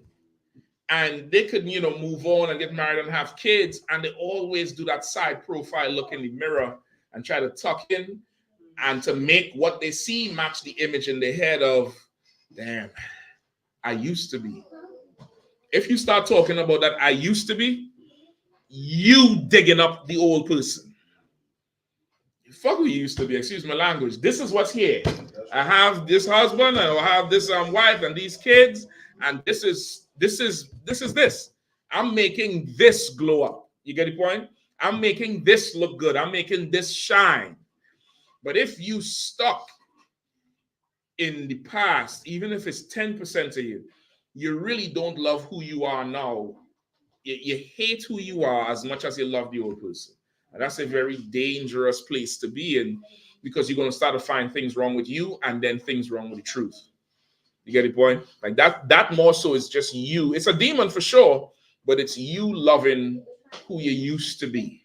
You don't look at what you're doing now as great and fantastic and outstanding. You don't look at that. You look at the attention or the validation you used to get from your peers or people in the world in the past. You look at that as outstanding. And that's something you're going to have to change. You're going to have to start to hate who you was. A lot of people don't hate who they used to be. A lot of people, you know, give themselves points for, well, at least I used to do this. And you hear it all the time. You know, I never, you know, ate pork when I was in the world. Or when I was in the world, I'd never don't give yourself them points, man. For every never you did a lot of the other shit. You did a lot of the other thing. For all that never, you're trying to get yourself points up. Let's talk about what you did. Okay, you never did this, you never did that. What did you do? Did you do this? That? What about that you did with them 3 people? You did that? Oh, okay. Talk about that some more. Nobody want to talk about that because they don't want to hate the self. They don't want to look at the self as filthy. You're going to have to look at yourself as you as disgusting in the world, and now you're in here and you're starting fresh, and this is all that matters for that particular situation. All right. Anything else? Got no questions here. Somebody was saying something online? A brother asked if King James wants to. It's from Mathamyad ban Yashakar, Slaki if I may, was King James an Israelite? And if so, what tribe? Say that one more time. Brother asked, Slaki if I may, was King James an Israelite? And if so, what tribe? King James was an Israelite. I believe is the tribe of Judah. I believe is the tribe of Judah. I can make sure and let you know by next week for sure. I believe is the tribe of Judah.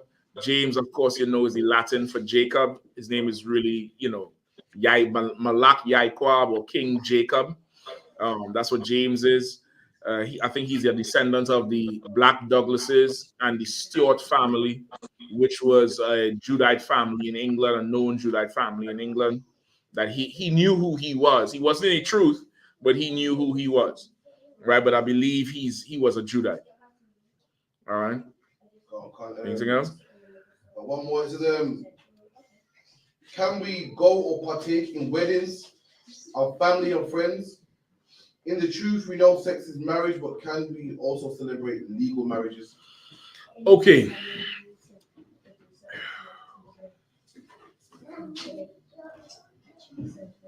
Okay. Give me the stumbling block one. Stumbling block precept. Right. Those questions are really good too. All the questions you all had. Is damn near right on the topic for tonight. Somebody online hold for me Proverbs 3 and 5. Please. Come on, God. Let me know if the volume goes again, all right? Come on, God. Romans 14 and 13.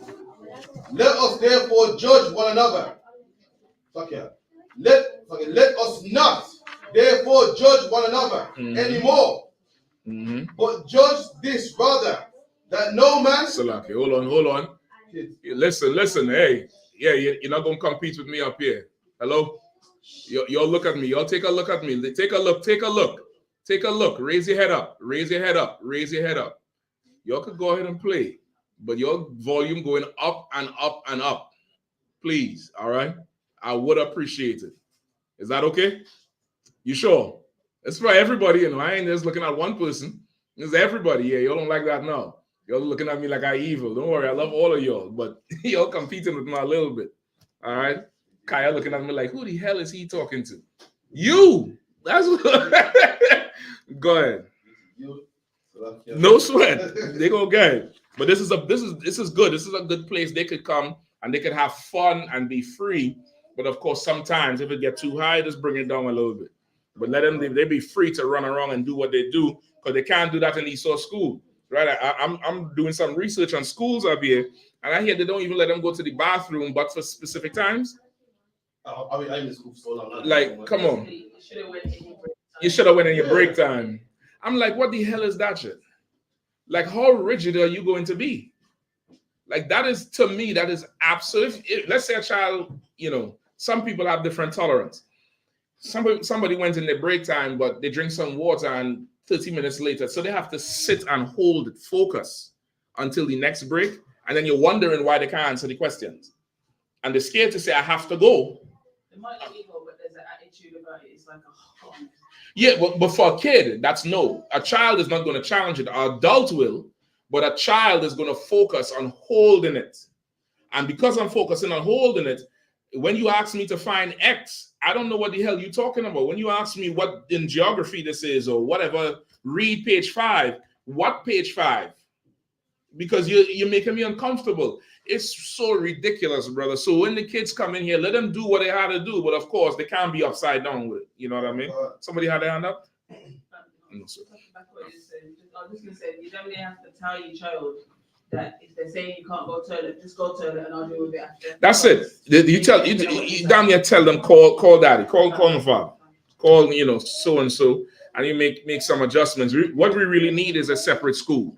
We need to have separate everything for our people, separate banks, separate housing, separate school, so our culture could reign, because these oppressors will turn your children into something absolutely, you know, just, you know, a robot, a horrible, horrible thing that's good for England.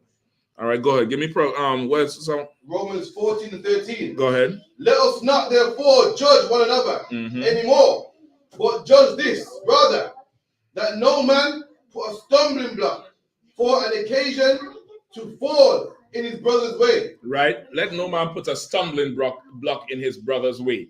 So the question was, can you attend Esau's weddings in the world, right? Now, you attending it is not unlawful. Let me begin there. There's no law saying you cannot attend it. You can attend it, right? As long as you look at it as it's a party. But if you go there and you start getting teary-eyed and you so happy that, you know, he and she said, I do,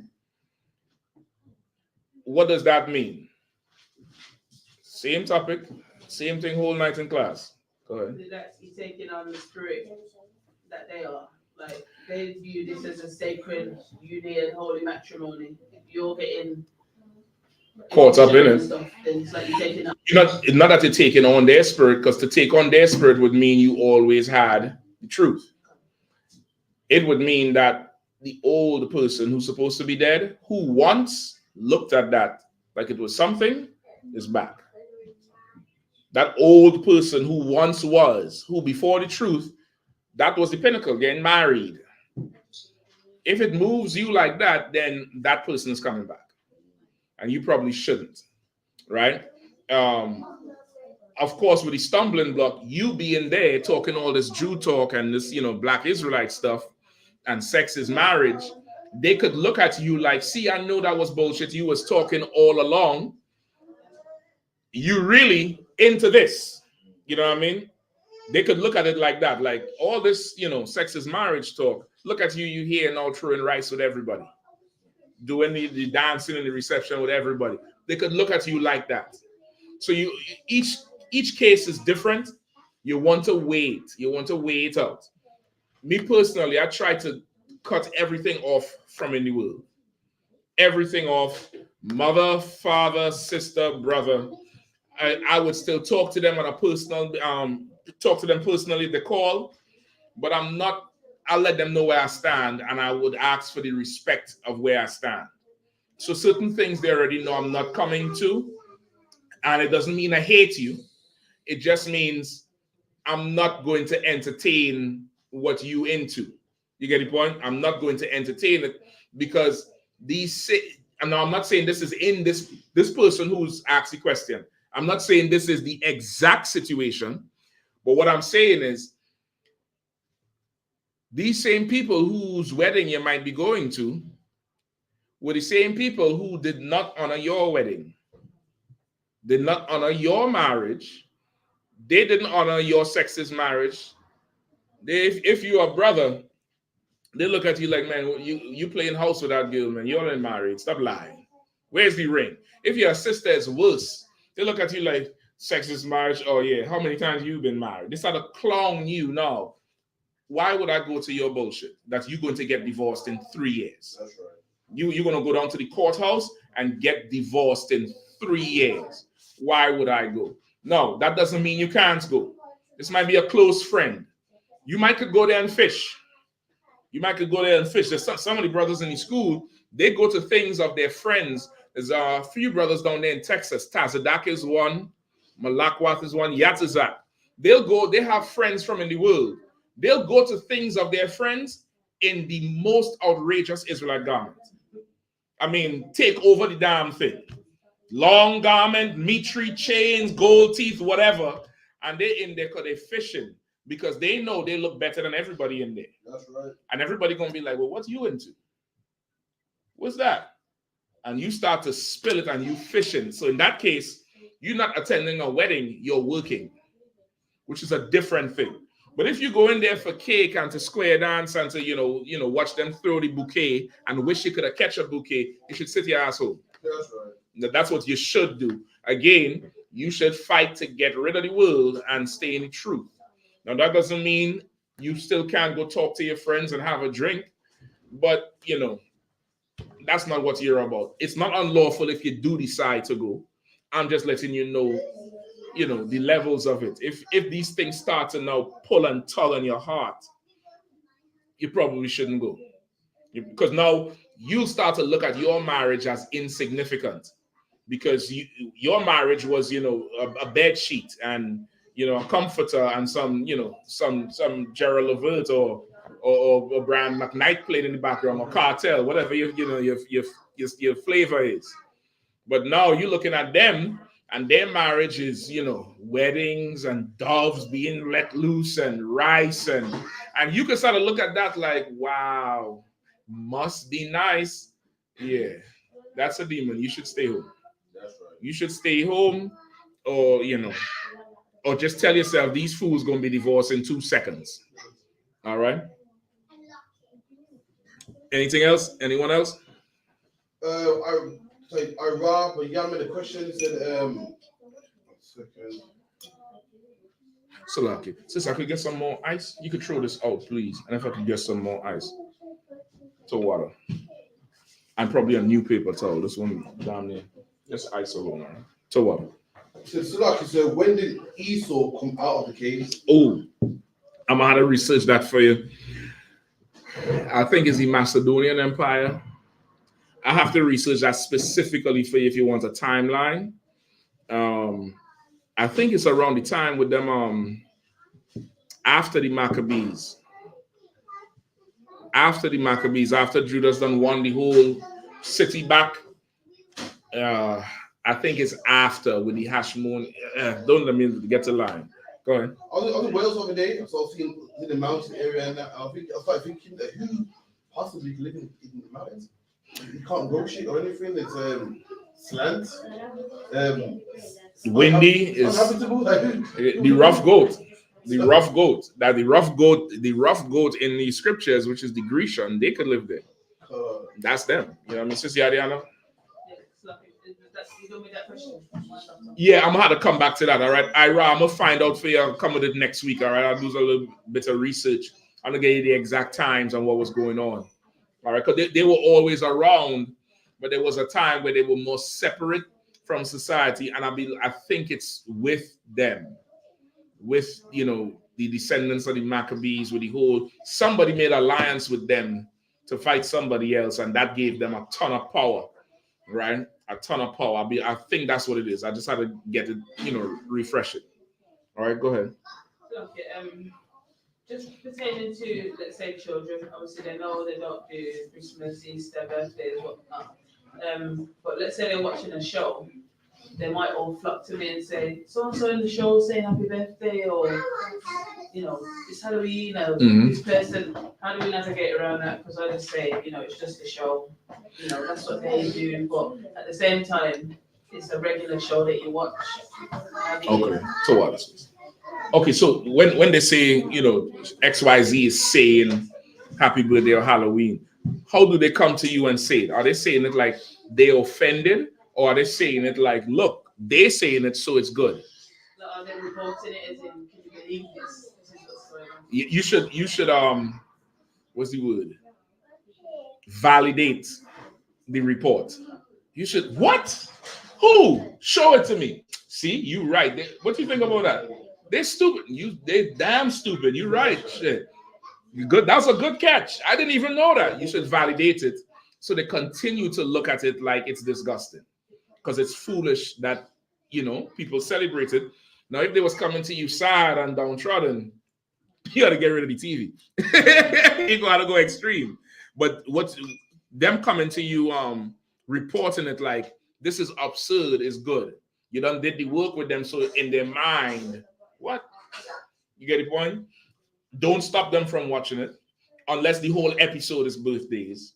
Then you don't want them to be influenced. Change it. But if something just come up with it, they know this is foolishness, so they ain't no reason to make it bigger because they'll now get offended by you. You know what I mean?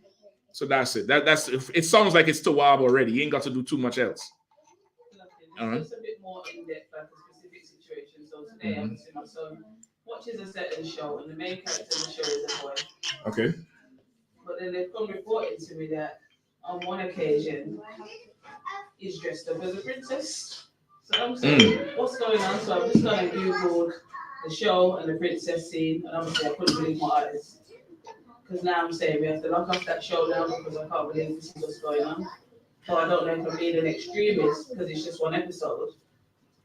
But to me, I didn't know that's what was going on with that show. It's okay. It's not, you're not being extreme, and it's not just one episode. They're telling you that this boy is like that. So it's going. This is like the introduction. This is the boy coming out of the closet. So how did your son feel about him dressing up as a boy? Okay, the thing is, it's not a boy, it's a tree, but it's a male. I looked up. How your son feel about the character? They found it. I would say how they found it was ridiculous. Like they were looking Okay, at what's going on. What's going on with him? Okay, you had to push him off the cliff now. You had to be like, he done gone, and he ain't coming back. Once you put that dress on, there's no turning back. You know, he ain't. You thought he was the hero. He ain't the hero. Yeah.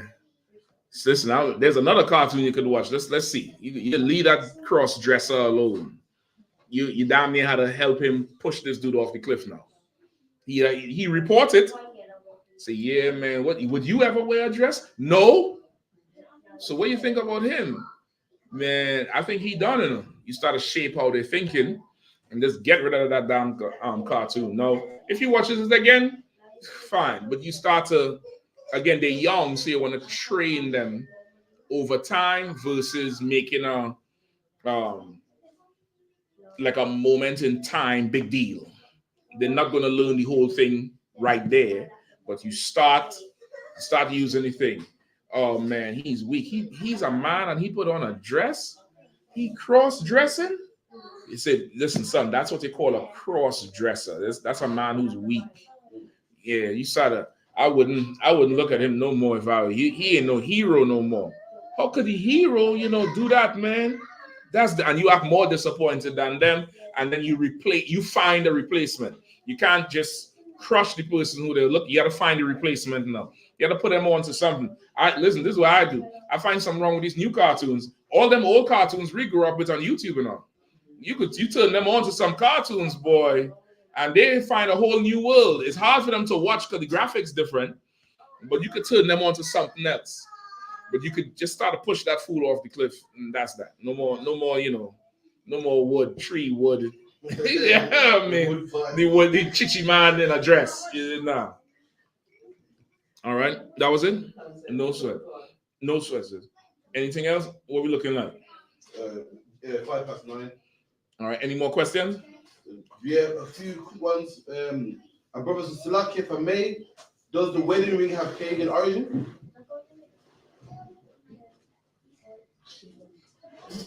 Salaki. Say again. Brother Salaki, if I may, does the wedding ring have pagan origin? I had to look that up. I had to look that part up. I don't think it has pagan origin. I think it was adopted by pagans. It's still just a ring, but I have to look it up. I could get back to you. Let me write them two down, right? Which is, when did Esau come out of the caves? Yeah, but the East-West cave, and does a wedding ring have pagan origin something?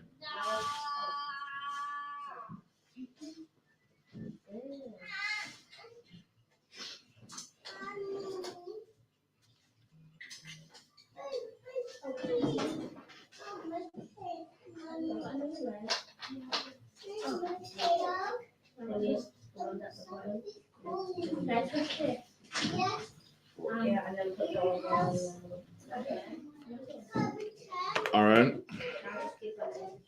Okay. Yes.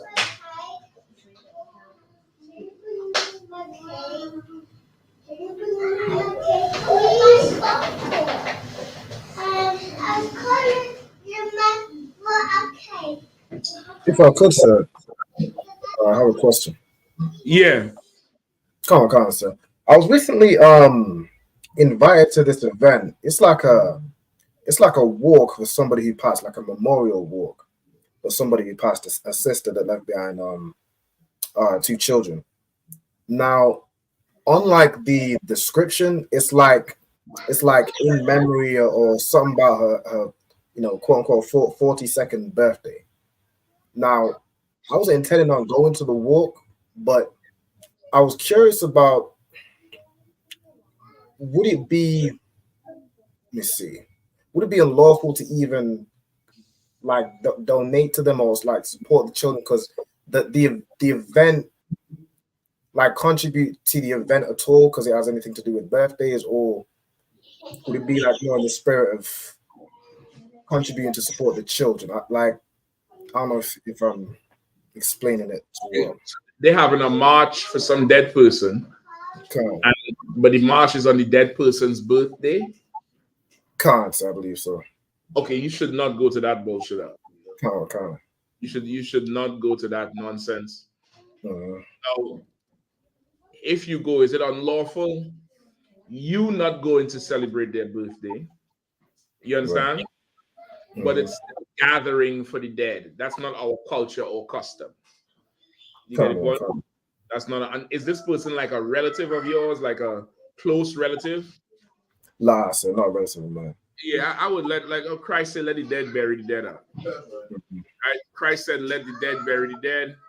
Now, if you want to donate, what is the donation going to?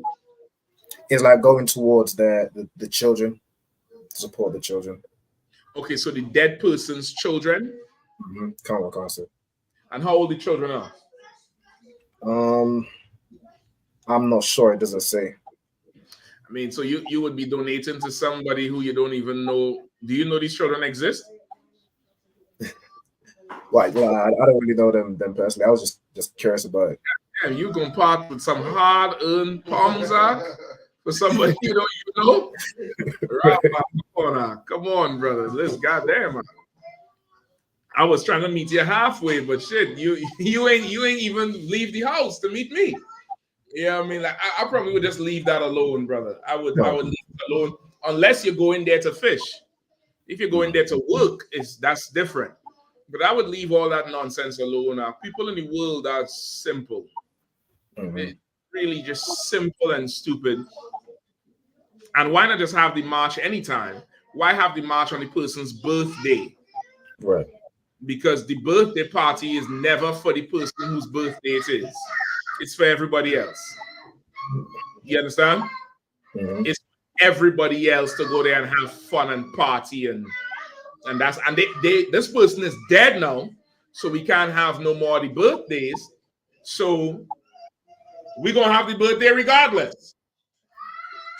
You get the point? Like that's why it's so ridiculous about having birthdays while somebody is alive.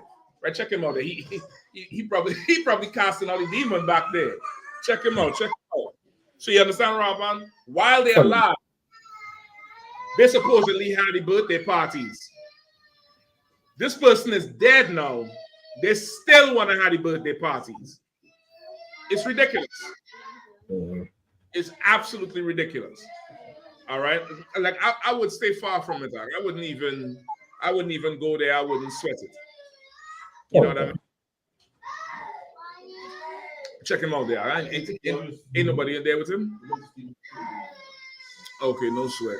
Quiet him down. Quiet. They're gonna say we in here sacrificing children and all. Take him for a walk. Bring him up front. Let him sit in the chair. They're gonna say children cry like if you sacrificing them, Mark. Like you, and we have a hatchet up here too. Some good crafty devil is gonna take a sound bite of this and put the hatchet up and say they're in there cutting the hearts out of them children. And then the gun police is gonna be outside with Scotland Yard. All right. Don't worry about it. That's part of having children. You want to weigh the cost. You know, it's a huge undertaking. It's a huge undertaking. And remember, they don't have the adult capacity like you to communicate what's wrong. They'll do some crazy stuff that'll make you feel to do crazy stuff, and you're going to have that discipline. You're going to have to yield to what the Lord wants and not what you want to do in the moment. All right? But if you got a girl child here and you notice that she likes what you would consider male activities, would you sweat? Was she young though? Would you sweat it? Or no? Well, it depends. It depends on what you consider male activities, because growing up in the world, a lot of the boundaries was not healthy. You understand? They were not healthy boundaries. So there may be activities that you would consider male activities when they're everybody activities. You get the point? I'm coming to you, sis. I'm referring to karate and football and stuff like that. Okay. Not too masculine, not the worst, but is it something to worry about? Or? Okay, this is the other thing. Now, this is, brother, you asked me the worst question here. You're in England, one of the meccas of football. For the life of me, somebody look up Raheem Sterling's salary. Says look up for me. There's the other brother who played for Aston Villa. Oh, is it Boycott or something? No. And his girlfriend talking about big bricks. Oh, well, I forget his damn name. Yeah. He played on the left side. He a left footer. Right? The fact that y'all don't even know who I'm talking about is even more offensive. Y'all probably call the thing soccer up here. Hell, I'm gonna be mad with y'all. Look up Raheem Sterling's salary. What's the brother's Leon Bailey. Look up Leon Bailey's salary. Let me see somebody else. Raheem Sterling, Leon. Look up Trent Alexander-Arnold. He's another brother who played. Look up that brother for me, sis. Hand over the phone for 2 seconds. You're gonna get it back. This is important. This is about your future, kids. Trent Alexander-Arnold. Hold on, Kwam, bam. You're gonna get it back. You're gonna get it right back, Kwam. This is about your future. You're gonna be able to buy 100 phones after we just show you what we're about to show you. If I could for a sec, that's like it. Okay, Leon Bailey signed a 4-year contract for $24,960,000 contract in Aston Villa.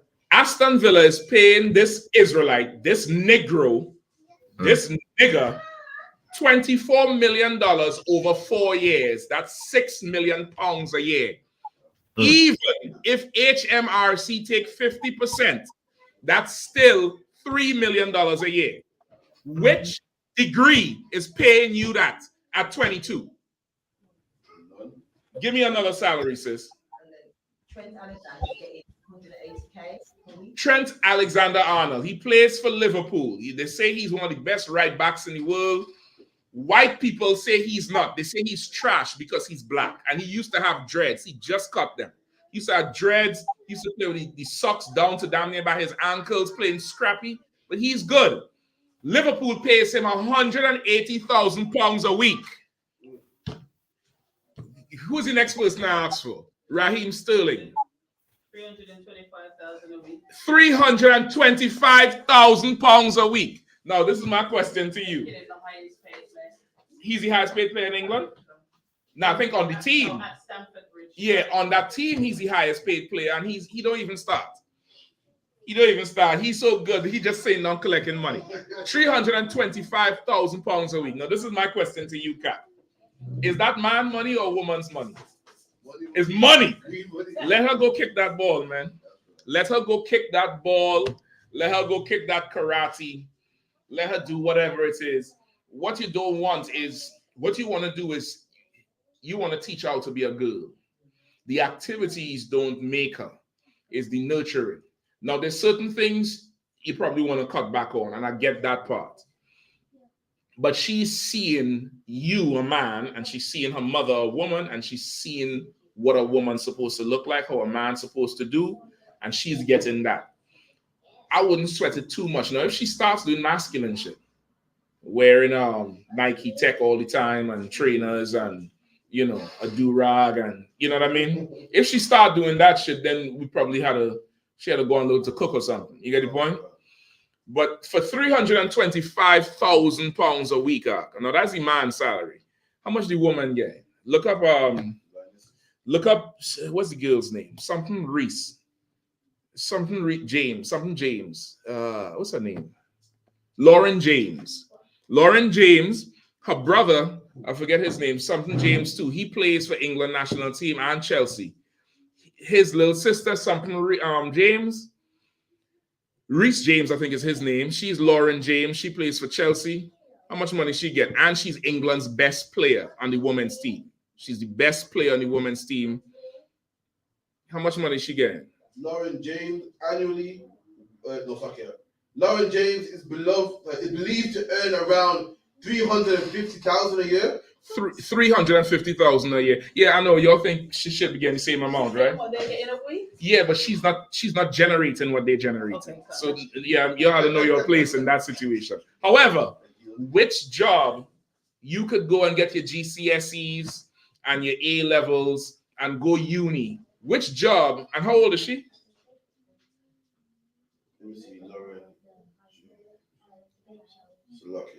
No sweat. I believe she's about 22. That's 22, sir. Which job is paying you 320 something K a year for going to uni and A levels and GCSE? Which job is paying you 320K a year at 22? Let them play. Let them do school though, but let them go play. For the life of me, I could never understand how much more of you all are not getting these kids in these sports, because we are much better than them across the board. Anytime an Israelite is playing for these clubs, he's usually one of the best on the team, if not the best. Why not let them do work and play? We better. They're going to make the money. You're going to let all them Africans make the money? All of them, they're talking about soccer, this soccer, that soccer. What is he doing? You get the point? Like, get your children involved in anything and teach them structure. Sports teaches them structure as well, because they have to be on time. They have to work hard. Some days they ain't gonna want to play. You make them go play. You make them do it still. It teaches them to switch. Now it's game time. Now it's down time. Gives them responsibilities. Healthy for them. They interacting. They're competing without hating, which is good. They don't have to get too violent with the thing. They're competing. It's a healthy thing to get them into. It's expensive, but you work it out how best you can. But I think it's a very good idea to let them experience things young, and as they get older, you'll see which direction they want to go in. But brother, if they're making that money, last thing, I'm coming to you, sis. This week, they said there's a Brazilian player called Vinicius Jr. You ever heard of him? Raban, pull him up on the screen there. Come on, sir. Pull him up on the screen and see if you could pull up a picture of what the Arabs is offering him to come to Saudi Arabia and play. And he's 22 or 23, I believe. Go ahead, sis. Oh, it's like I was going to say. I'm not sure if you've noticed that a lot of them football clubs and basketball women look like dykes. Well, it's the culture of the basketball. Now, I agree with you. You don't have to let them play basketball. You could let them play something else, or you could let them play basketball and instill certain traits in them. You get why do they do it? Okay, it's similar to how we look at white people as better and try to imitate white people. Despite what women and feminists say, they want to be men.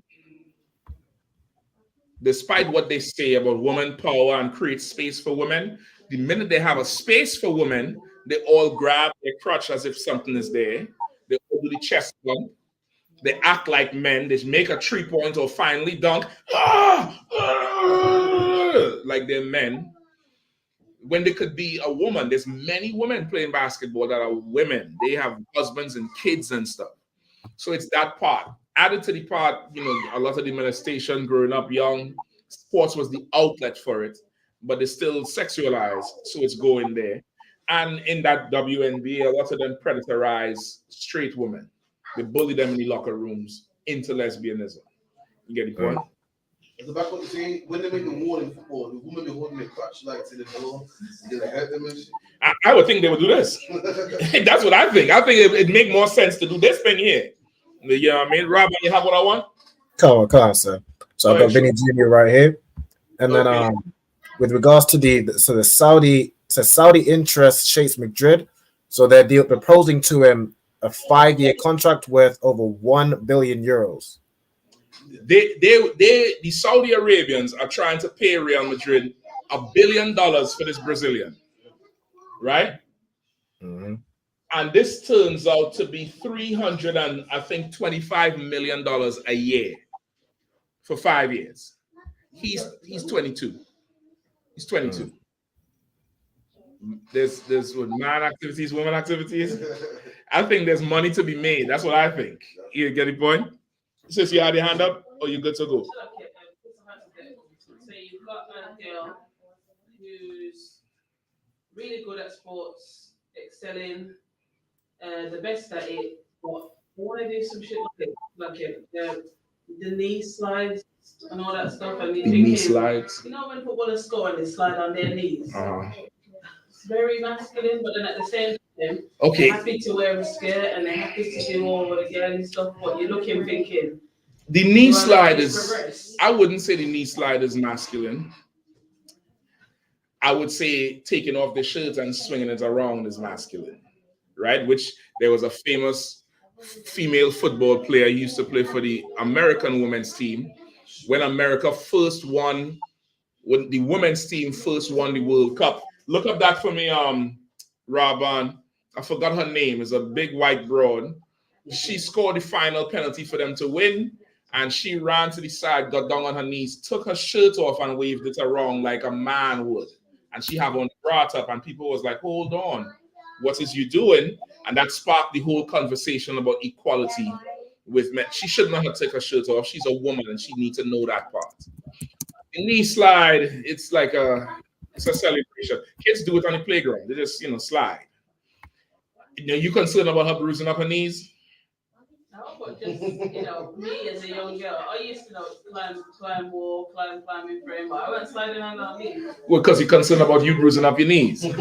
I get you, but okay, I mean, you see if they hurt the sister or whatever. If she's seeing what the prime of the sport she's into. She see the men do it, so she want to do it. You could encourage her to do something else. There's dances they do. That's not provocative. It's just like a routine, and she'll be different from everybody else. You get the point? So it's more, you want to cultivate your child. You don't want to leave them to be cultivated by the coach or the sport. You want to cultivate the child. But that's one of them, but that's not the one I'm talking about. Now, this would be what called damn near pornography. That's the one. That's the problem. Now, she is masculine as hell doing that shit right there. You get the point? She's masculine as hell doing that. Don't let your daughter do that thing. Don't let your sons do it because it's naked, right? And that brings me to the point. You don't want to look at more so the masculine and the feminine. You want to look at what's lawful, right? A woman shall not wear that which pertains to a man. A man shall not wear what pertains to a woman. The spirit of it is don't look and dress feminine. Don't look and dress masculine. Does she look masculine? She shouldn't do that shit. You get the point? If a brother is doing something and he starts looking feminine, he shouldn't do it.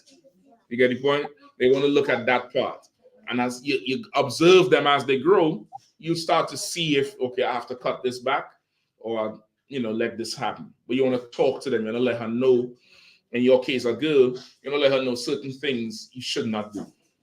I know you think it's fine, but you're a girl. Find another way to do it. You could teach her this thing. She walked to as she score a goal, she walked to the side, she put her hand like she have a cup, she mixing tea and she sip it like she drinking tea.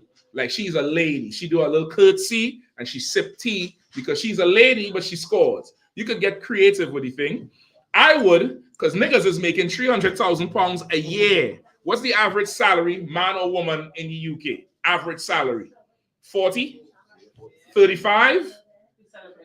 Yeah, like 35. 35, 23. That broad making $300K a year. Forget them niggas who making it a week. She making it a year. That's more than enough. Slide them knees off, Gil. Slide them into the ground. Do what you do. But we're going to get that money. That money needs to come up in here. That's £30,000 in tithes coming through a year from, doing something. That's what you want to train her to do. That whatever she do, she'll come in here and pay them tithes. She'll come in here and pay that tithes and still show up at every high holy day. Still come to Passover. When it's time to do Passover, she'll tell them she can't make no games, no training. And if it is they make noise, they're anti-Semitic and she leave and go another club. And this club loses her because of Passover. And she fish more people into the truth and go make kids and all of that shit. But I wouldn't sweat now them knees. I would, brother, 300K a year, brother. I'm about to buy football and cones as soon as I get back in the house. I'm gonna prepare. You get the point? Hold on 1 second. Everything all right? Oh, Salaki, I'm gonna text you. I'm in class. Right? Let me text you, Salaki. All right. All right. Anything else? I think so.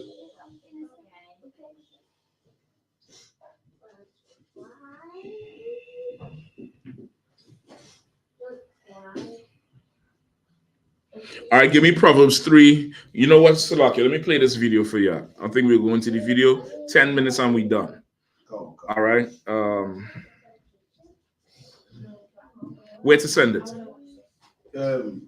Facebook? No, not email, even if you can. It's too large. No. It's a link. So your Facebook signed in or? No, you can WhatsApp with me now. Okay, let me see.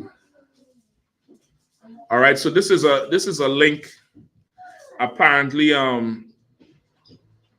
think this happened in Trinidad, where somebody, unfortunately, some brother lost full control, and killed and unalive this woman for reasons unknown. For reasons unknown. Those are the cap. We low on time. Just go ahead with it. For reasons unknown, he went and unalive this girl. All right. He was allegedly with the girl. Either the girl left him for somebody else or did something he didn't like, and he allegedly unalived the girl. All right. So you have you want to send it to Rabban and he could pull it? Rabban, you have your Facebook open? Come on. You can send it to my WhatsApp if it's easy, sir. All right, I sent it to your WhatsApp and Rabban could put it up. That way you know how to sign it. Don't even worry about it. All right. All right, Rabban, I'm sending it to you right now. Come on. All right, so this brother here, he's a comedian in Trinidad. He did a video on it. So apparently that's the girl. She's now dead. Right? Close off the messenger screen if you could. Right? And make sure the volume is up and you could go ahead and play.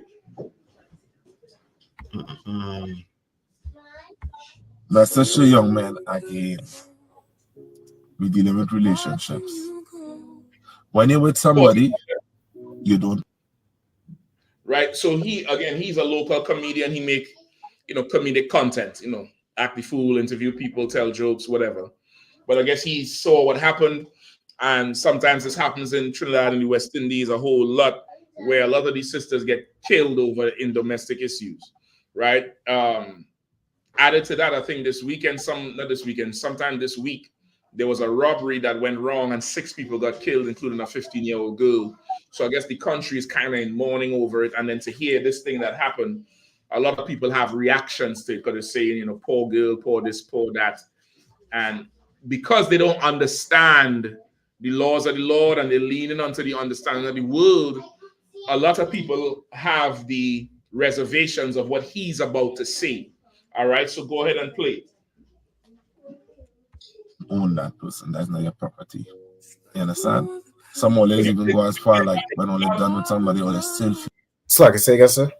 Could you play it back from the start? Let me see. It's like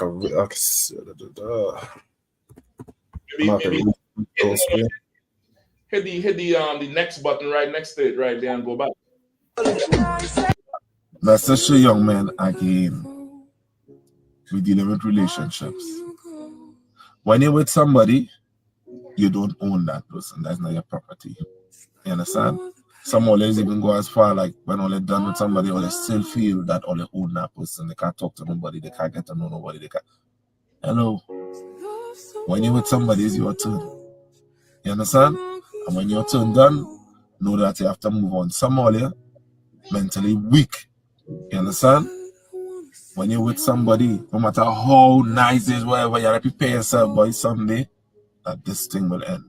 If it's in death, if it's in horn, if it's in whatever, no one prepare yourself mentally. because this is what happened with all the little weak. You understand? Or they can't bear to see, to know, and next man thinks all they have to kill, or they want to this and that. Look what's going on in the news. But they don't own no female dread. Prepare all yourself mentally to be strong when it comes to these females, because let me tell you something. A female could hurt you real bad and make you feel to do the worst. And that is where they pull out that strength from. I ain't saying male cat doesn't do the same, but a female have a way how they know how to get to a man. And don't fall for that dread. Don't fall for that. Life is great. You understand? There's plenty fish in the sea. Trust me. I just ain't ready to fish yet. There are plenty fish. You understand? But what's seen happening in the news there with man killing woman and thing, this is something that, oh God, only let me be stronger than man. Right? It's your turn. You don't own no woman and the body. A woman will do whatever they want. No matter what you do for a woman. If she fit to get a man a jam, she will give that man a jam. You understand? It's how you react and how you respond to that after dread. Right? So let's check on yourself and stop killing the woman, man. Let the woman and them do their thing. Now plenty fish in the sea. Take a little rest, gather your thoughts and come again. Right? Don't love up the woman.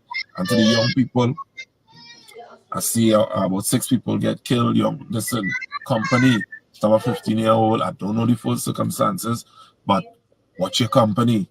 Watch the people that are wrong. You understand? Don't be in a house with gun and drugs, and then you want to know how you end up in the situation. No. Right? Okay, just don't close it. Just go forward again and come back and pause it at the beginning with the girl's face on. That's it. All right? Leave it right there. All right? So this brother is called, I think his stage name is NCW or something like that. So he's saying it's sad what's happening where men are resorting to killing the women. And first, his first reaction to it was, y'all are too weak. Nobody don't own nobody. And at first, it sounds like he's talking to both sides. But later on, you realize he's talking to the men, because he's saying you can't really tell a woman what to do, and a woman gonna do what she wants with her body. Now, this is choosing the lesser of two evils, right? He's a brother in the world. He don't know no better. Him saying you are weak for not accepting it is incorrect. That's right. You are weak for saying she's not yours, but it's just your turn. That's a weak point of view. That's right. A very weak statement, and that's what makes whores. Right. That is a whore manufacturing statement right there. It's not it's not you. You don't own her. It's just your turn. Without the knowledge of the Lord, your understanding is going to destroy you. So now a brother with a woman, and in his mind, it's just my turn. So what does that mean? I don't rule over her like the Bible say?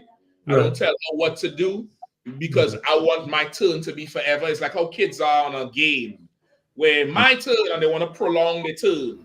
You get it, point? But they had to pass it up. The Lord did not make us like that. The Lord didn't make us where a woman is to be passed around. And that's how we are as Israel under these heathens. We think like how they think, and their thoughts is to pass around. That's not how we are. That's not what God said. And when he said nobody doesn't own anybody, that's incorrect. Give me the one in the Apocrypha. Raban, give me the one, or Tizapo one, give me the one in Hebrews. Give me the one in Hebrews. Is either Hebrews or 1 Corinthians? But give me the Apocrypha first. Ecclesiasticus 36 and 24. He that getteth a wife beginneth a possession, a house like unto himself, and a pillar of rest. Read it one more time. He that getteth a wife beginneth a possession. He that getteth a wife beginneth a possession. That's right. That's right. He that gets a wife begins ownership of property. Hakayan, look up for me possession. Hakayan or radar. Radar still has a roll. I think he has a roll. Somebody, I don't want you, or whoever doesn't have the precept, look up possession for me, please.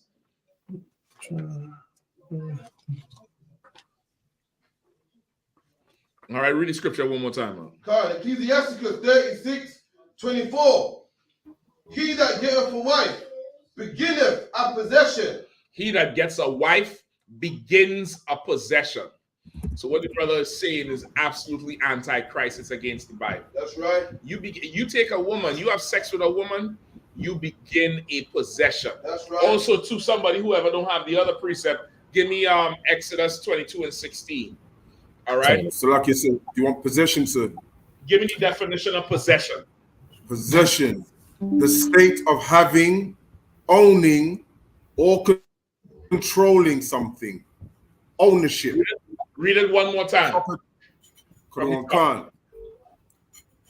The state of having, owning, or controlling something.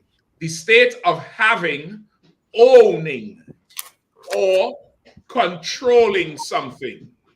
Go ahead. Ownership. Ownership. Control. That's what the Bible says. You get a wife, you begin the state of having, owning, controlling her, of having ownership over her.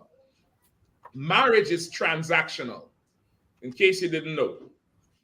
Marriage is something that's transactional.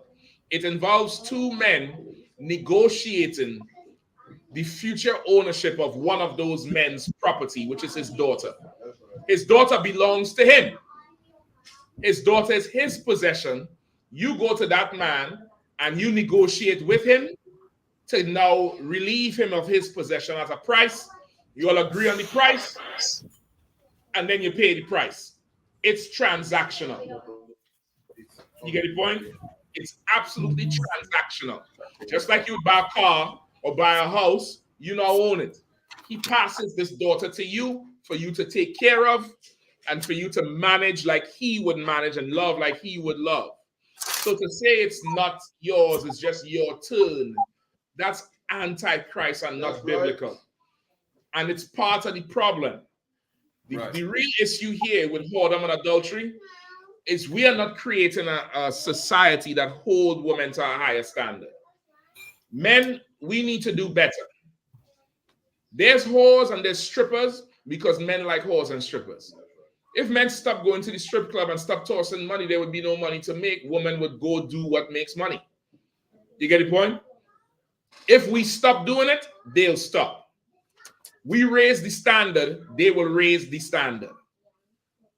But to say it's not yours, it's your turn. To say a man is weak for being offended that she's a whore, that's antichrist. To say you don't own anybody, that's not biblical. That's right. And that's not holy. Mm-hmm. That's not righteous at all. That's creating a low standard, a low level society. And the results is this. And I will tell you something, and I'm not saying, I don't know what the situation here with this is. However, the Bible says adultery is met with death. You understand? And I'm not saying this to justify what this brother did. He is not in a position to bring judgment. However, the society pervades adultery is something that's cool. It's something to sing about. Bun him and bun her back and bun this and do that. It's retarded. It's satanic. It's absolutely satanic and it's fully weak. Right. Right. All right. Give me Exodus 22:16.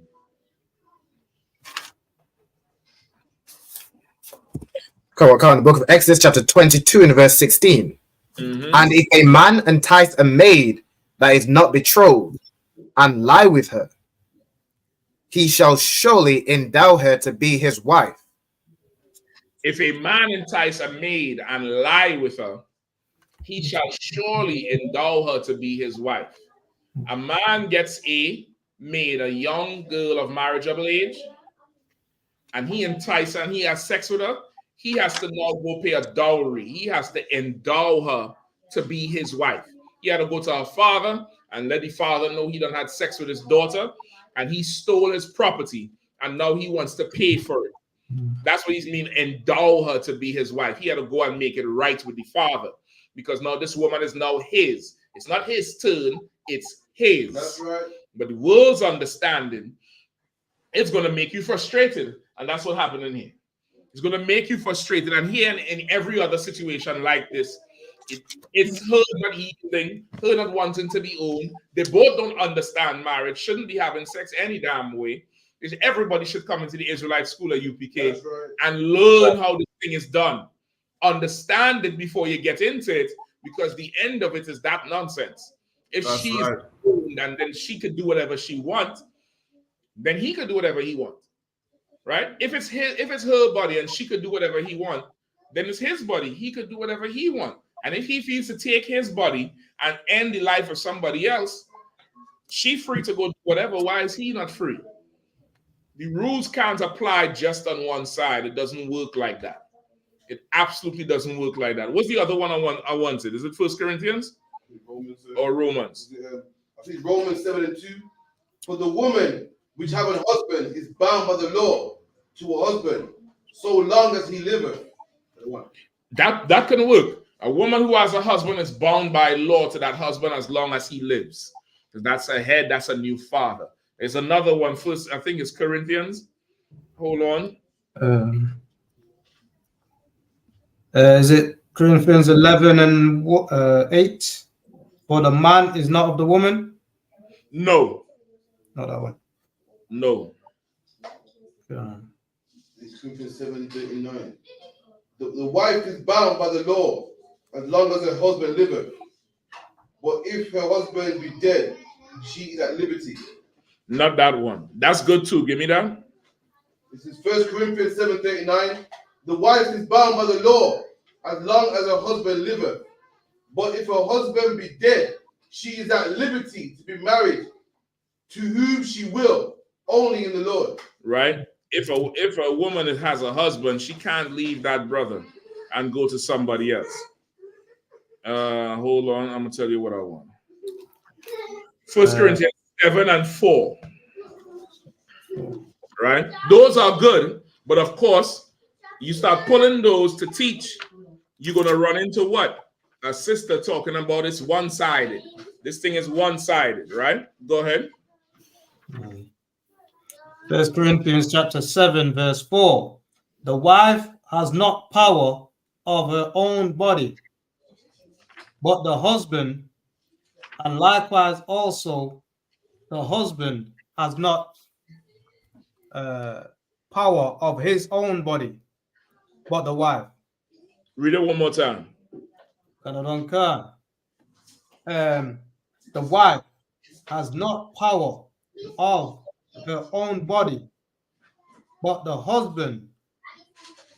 I'll read it again. The wife has not power of her own body, but the husband, and likewise also the husband has not power of his own body, but the wife. What does that mean? What does that mean? So basically you both how can I put it now?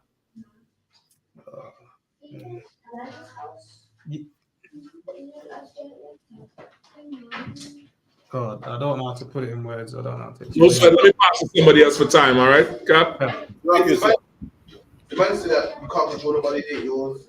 You can't. The Bible says you can. She don't have the right to have sex with she wants to. She can't do this. She doesn't have That's right. That's right. Go ahead, Hakayan. Khan, I'll concur with the same kind of thing. Go ahead. Yeah, basically, the husband basically owns the sister, and protection and taking care of her and whatnot. Okay, you're still one-sided, boy. Read the scripture one more time. Somebody else. Hold on, sis.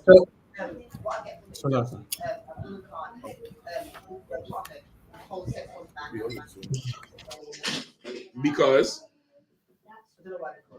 read it one more time. We right at the end of class. Y'all focus in. Nice and loud and read it fluid. All right, sis, you want to take a shot? Go ahead. There was always some confusion because obviously we know that the woman is the man's position, but then So obviously you can't withhold from him, but then don't he belong to you as well in a sense? Okay, let's read this and see what it says. Go ahead. Canada can. The wife has not power of her own body, but the husband, and likewise also the husband has not power of his own body, but the wife. So like you said, come on, Hakim. Is that like you know, you can't withhold your marital duties from each other? Why? Because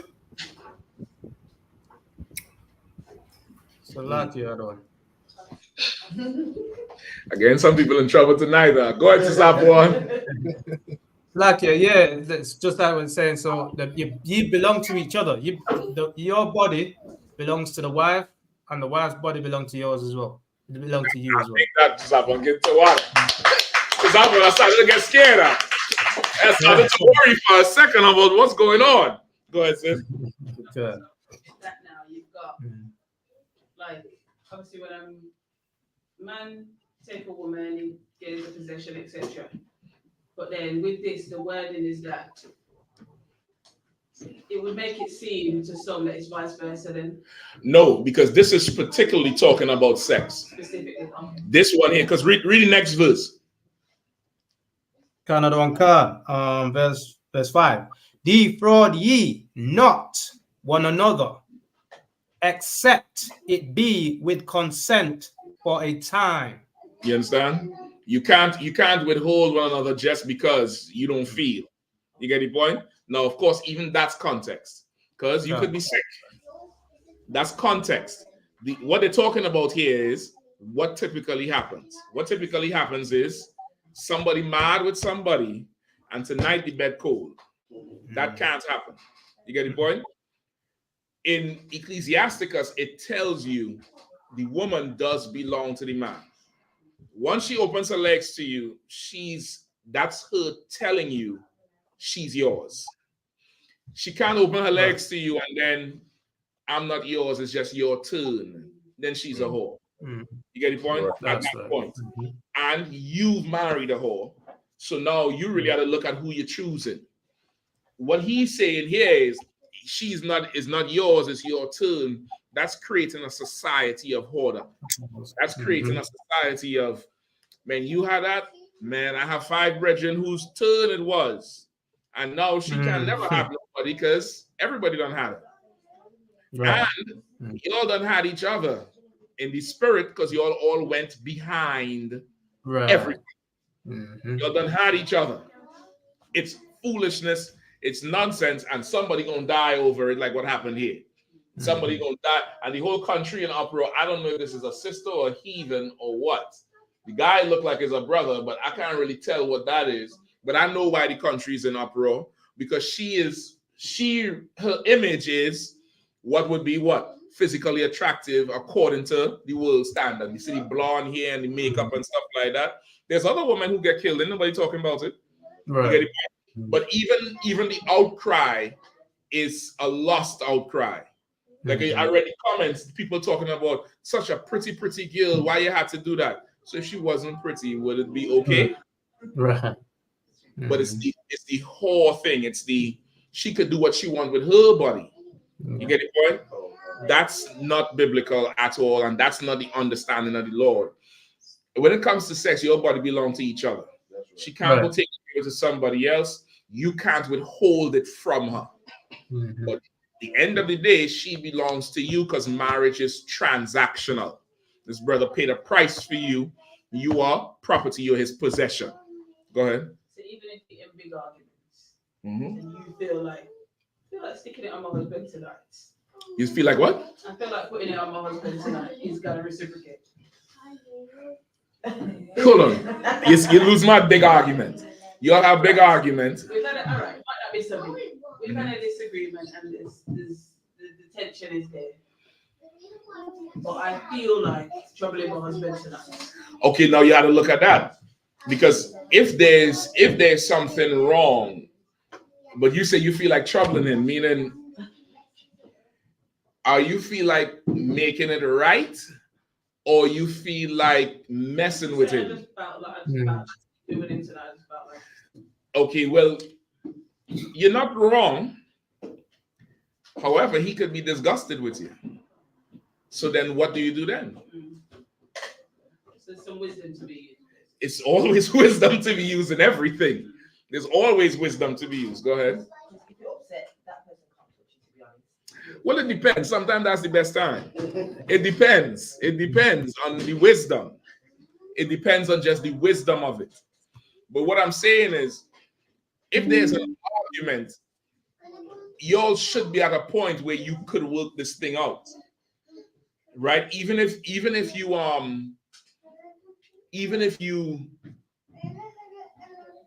for a period of time you're not speaking, you can't let that go on too long. You understand? Really, y'all should be at a level where the communication is there, that this thing doesn't go past a day. You understand? The journalists always say, don't go to bed angry. You always say that, and that's a good practice to have, but this is something you have to work at. You have to work at communicating, and communication is not just talking. Communication is also listening, right? That's why there's communications degrees, because there's levels of communication. You could be saying one thing, this person is not hearing what you're saying. They're hearing something else. And they could be saying something and you not hearing that. You hearing something else. The communication is going to have to be pure. It's going to have to be a vulnerable communication. It can't be communication with guile. It had to be, yo, is this shit you did here, I didn't like that.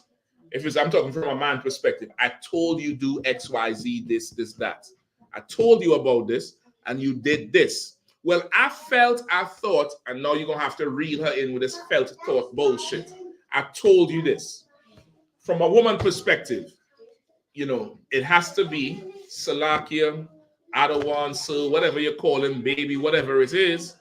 And you're going to have to communicate to him to still give him that honor and respect and explain your disgust about something. You're going to have to say, I really didn't like that. I don't think that was right. I always roll with you. I do this. And you got to bring to his remembrance, there's a time to do it. Even the biggest of arguments. Now, this is the other part of it. Big arguments happen because who knows why?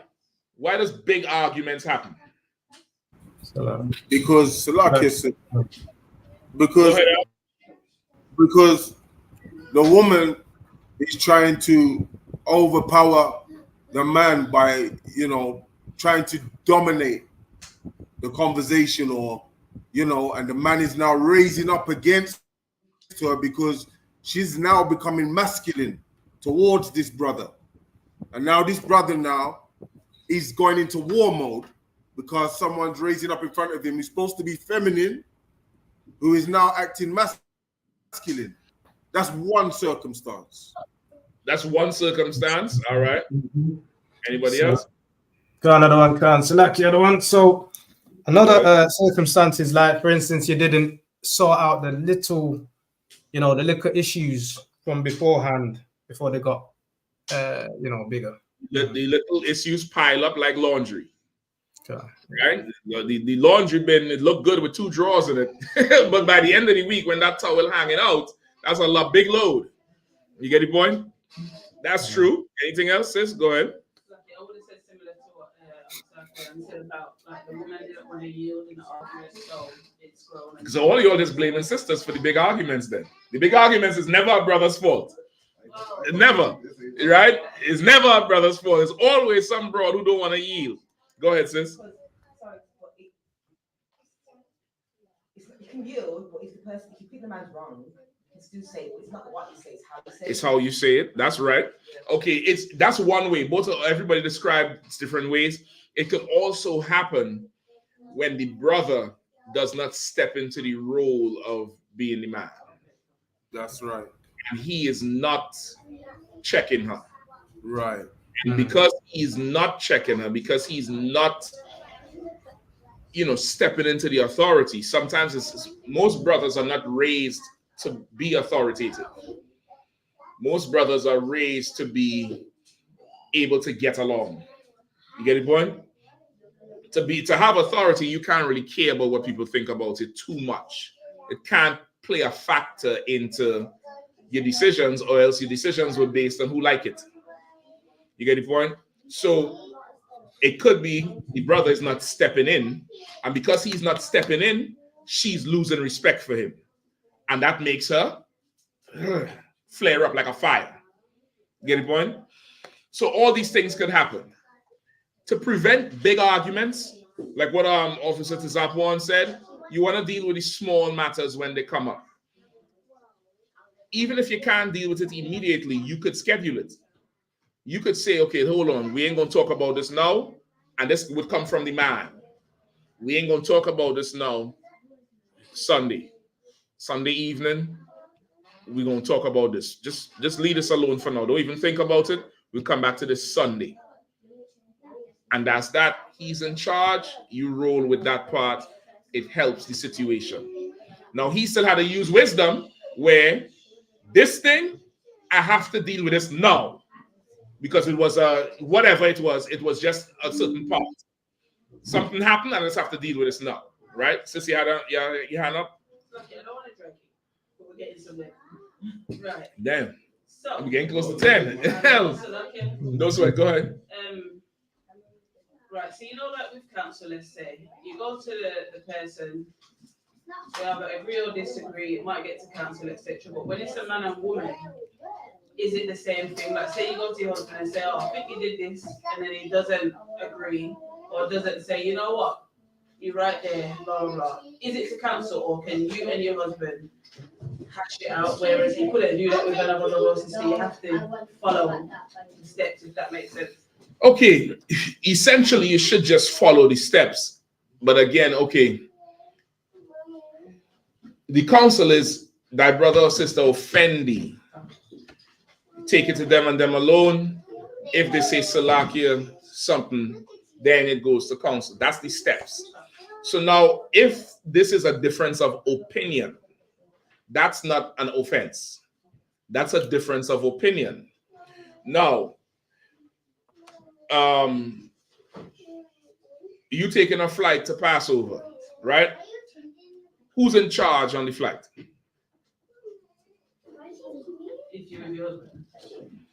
I didn't say that. I said you taking a flight to Passover. Who's in charge on that flight? The pilot is in charge. You looking at the flight pattern. You thinking, why are we going all the way up to Iceland when North Carolina is down there? Why we don't just fly down from Heathrow, right? If you ever look at the flight thing. The flight thing is the flight leaves Heathrow and goes northwest up to where Iceland and Greenland is, and then comes down over the coast of Canada, then hit the New York, and either touch in New York, and then the next flight goes to North Carolina, or they hit the coast and come down over land. You might say, damn, that's so damn long. Why we don't just fly over the ocean? We have a difference of opinion, right? I think we should go over the ocean. The pilot thinks we're going over land. So should we not have a council with the FAA over you thinking where we fly? Why? It's just a difference of opinion rather than a... You know, because he's in charge. Okay. The pilot is in charge. He's in charge of this plane. That's and if anything wrong with the plane, he gets the blame.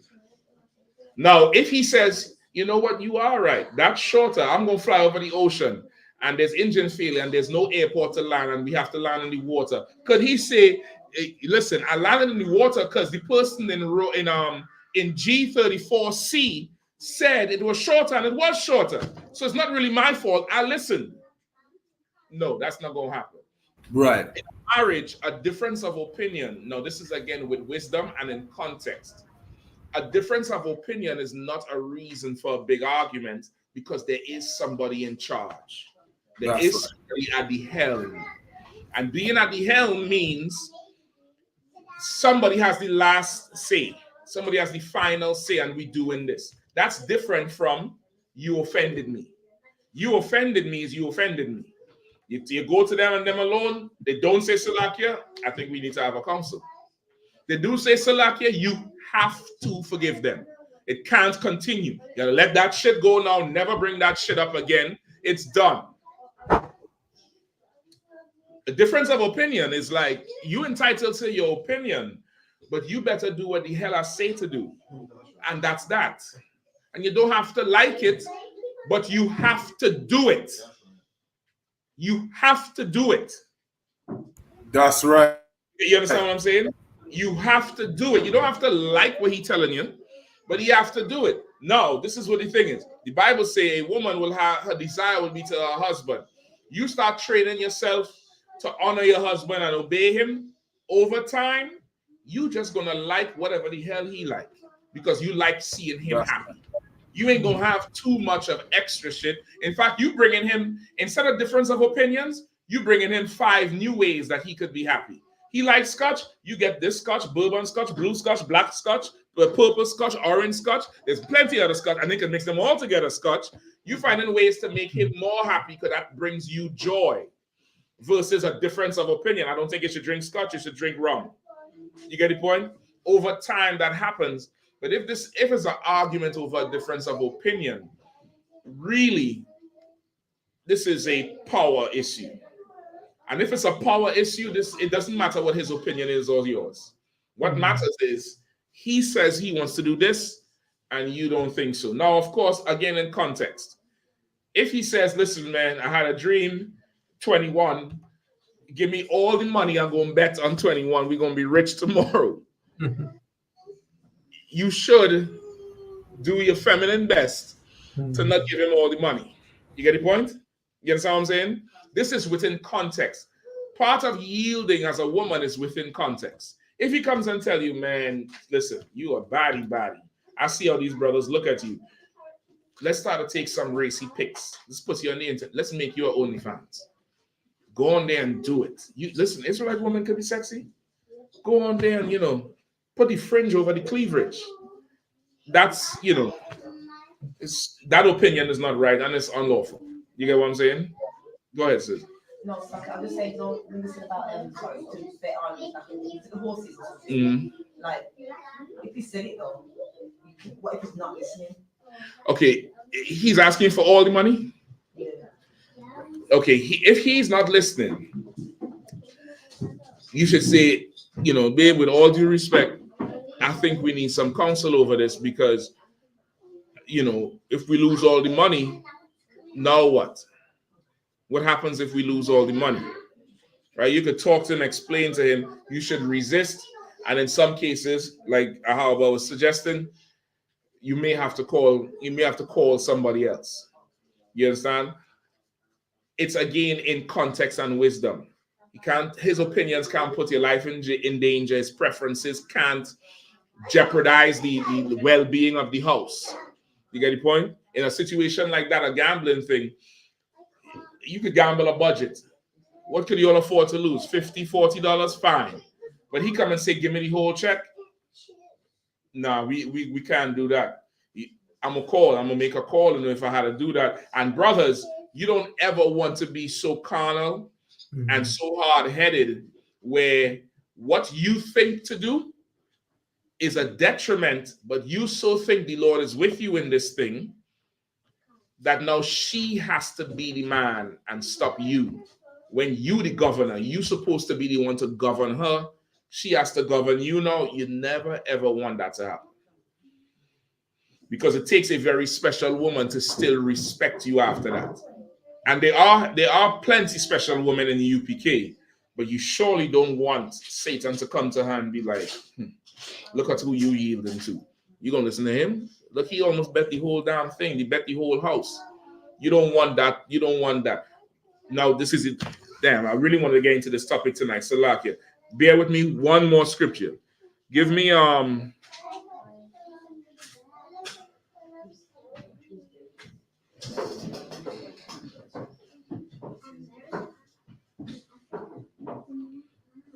hold on. Give me Proverbs 19:8. Proverbs 19, verse 8. He that getteth wisdom. Salakia. Yeah. Proverbs 19 and 8.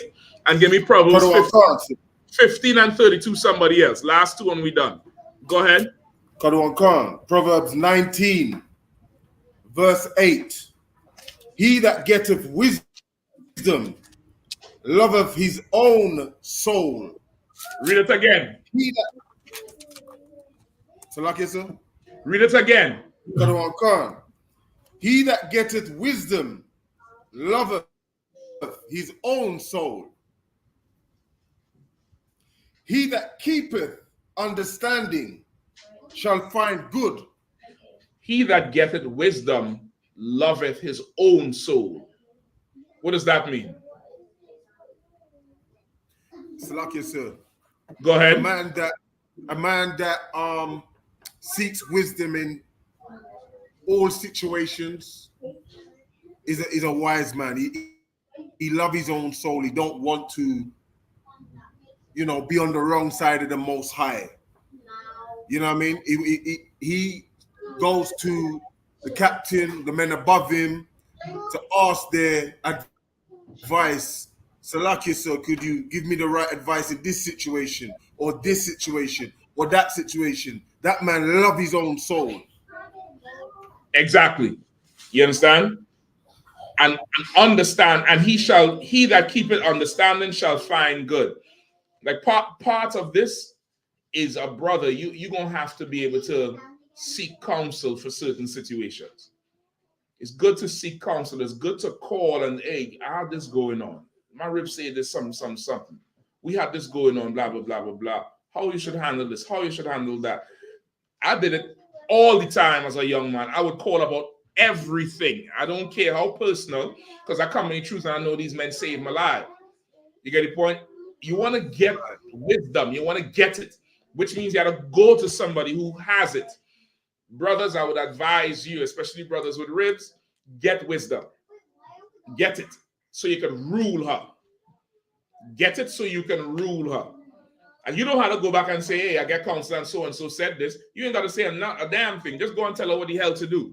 She'll start trusting everything come out your mouth. And you'll get, even if you want to go gamble all the money, call. Hey, Salaki, so I get this dream. Number 18 going to play. I want to gamble all the money. Brother say, bro, I wouldn't do that if I was you out. You could lose. You could blah, blah, blah, blah, blah. But what if I win? Brother, what if you lose everything? What are you going to do with your woman? We're going to do extra. And our brother going to give you wisdom. Give me the other one. Proverbs 15 and 32. Proverbs chapter 15 and verse 32. He that refuseth instruction despiseth his own soul. Mm-hmm. But he that heareth reproof getteth understanding.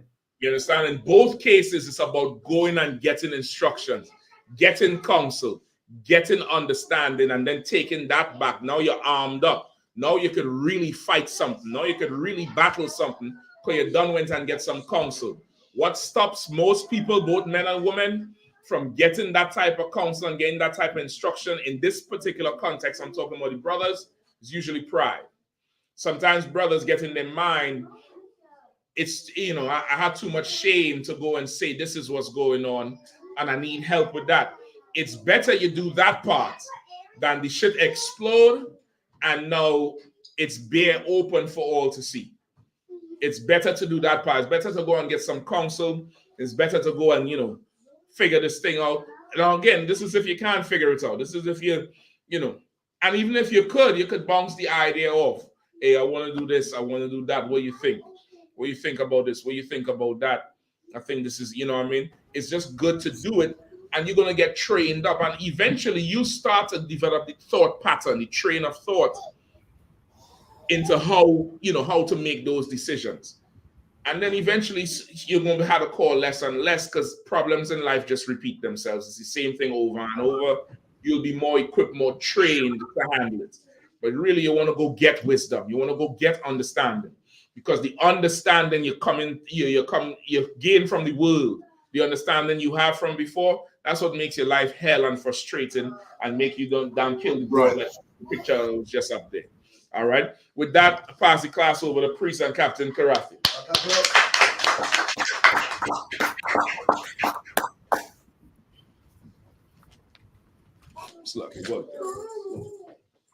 I.S.U.P.K security announcements.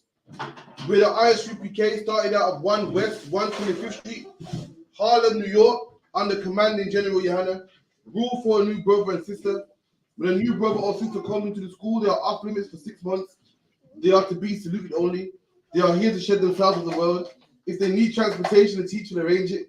After 6 months, if a brother or sister has an interest in a particular person, he or she must get permission from the head to speak to a brother or sister. There is another 6 months in which the brother and sister will call each other. After this 6 month period, the brother and sister will get permission from the head to marry. Tithes, which is a commandment, Numbers 18:21, Malachi 3:8-10, New 10th in the Hebrew Ma'ashra, 10% of every penny of any increase the Lord gives you, give to the Treasury Department or the priest fund. Free will offering for priests, not mandatory, whatsoever amount you would like to give. Upcoming holy convocations in the Feast of Trumpets, or Akram and Akraf, check the bulletin board in the hallway. If anyone wants to be a trooper in the school, start wearing all black boots, shirt, pants, headband, and headscarf. And with that, men are visual, I imagine. One can suit the teacher, men are visual, I imagine Shabbat. I imagine. Barak. Yahweh Hashem, Yahweh Shabbat. Yahweh Saw. Return to sisters. Sister Imadium. Gotta give one curse salute to sisters, men are visual. Imadium. Shabbat. Imadium. Barak. Yahweh Shema Allah Ta'ala Hashem Yahushai. Yahweh dismiss.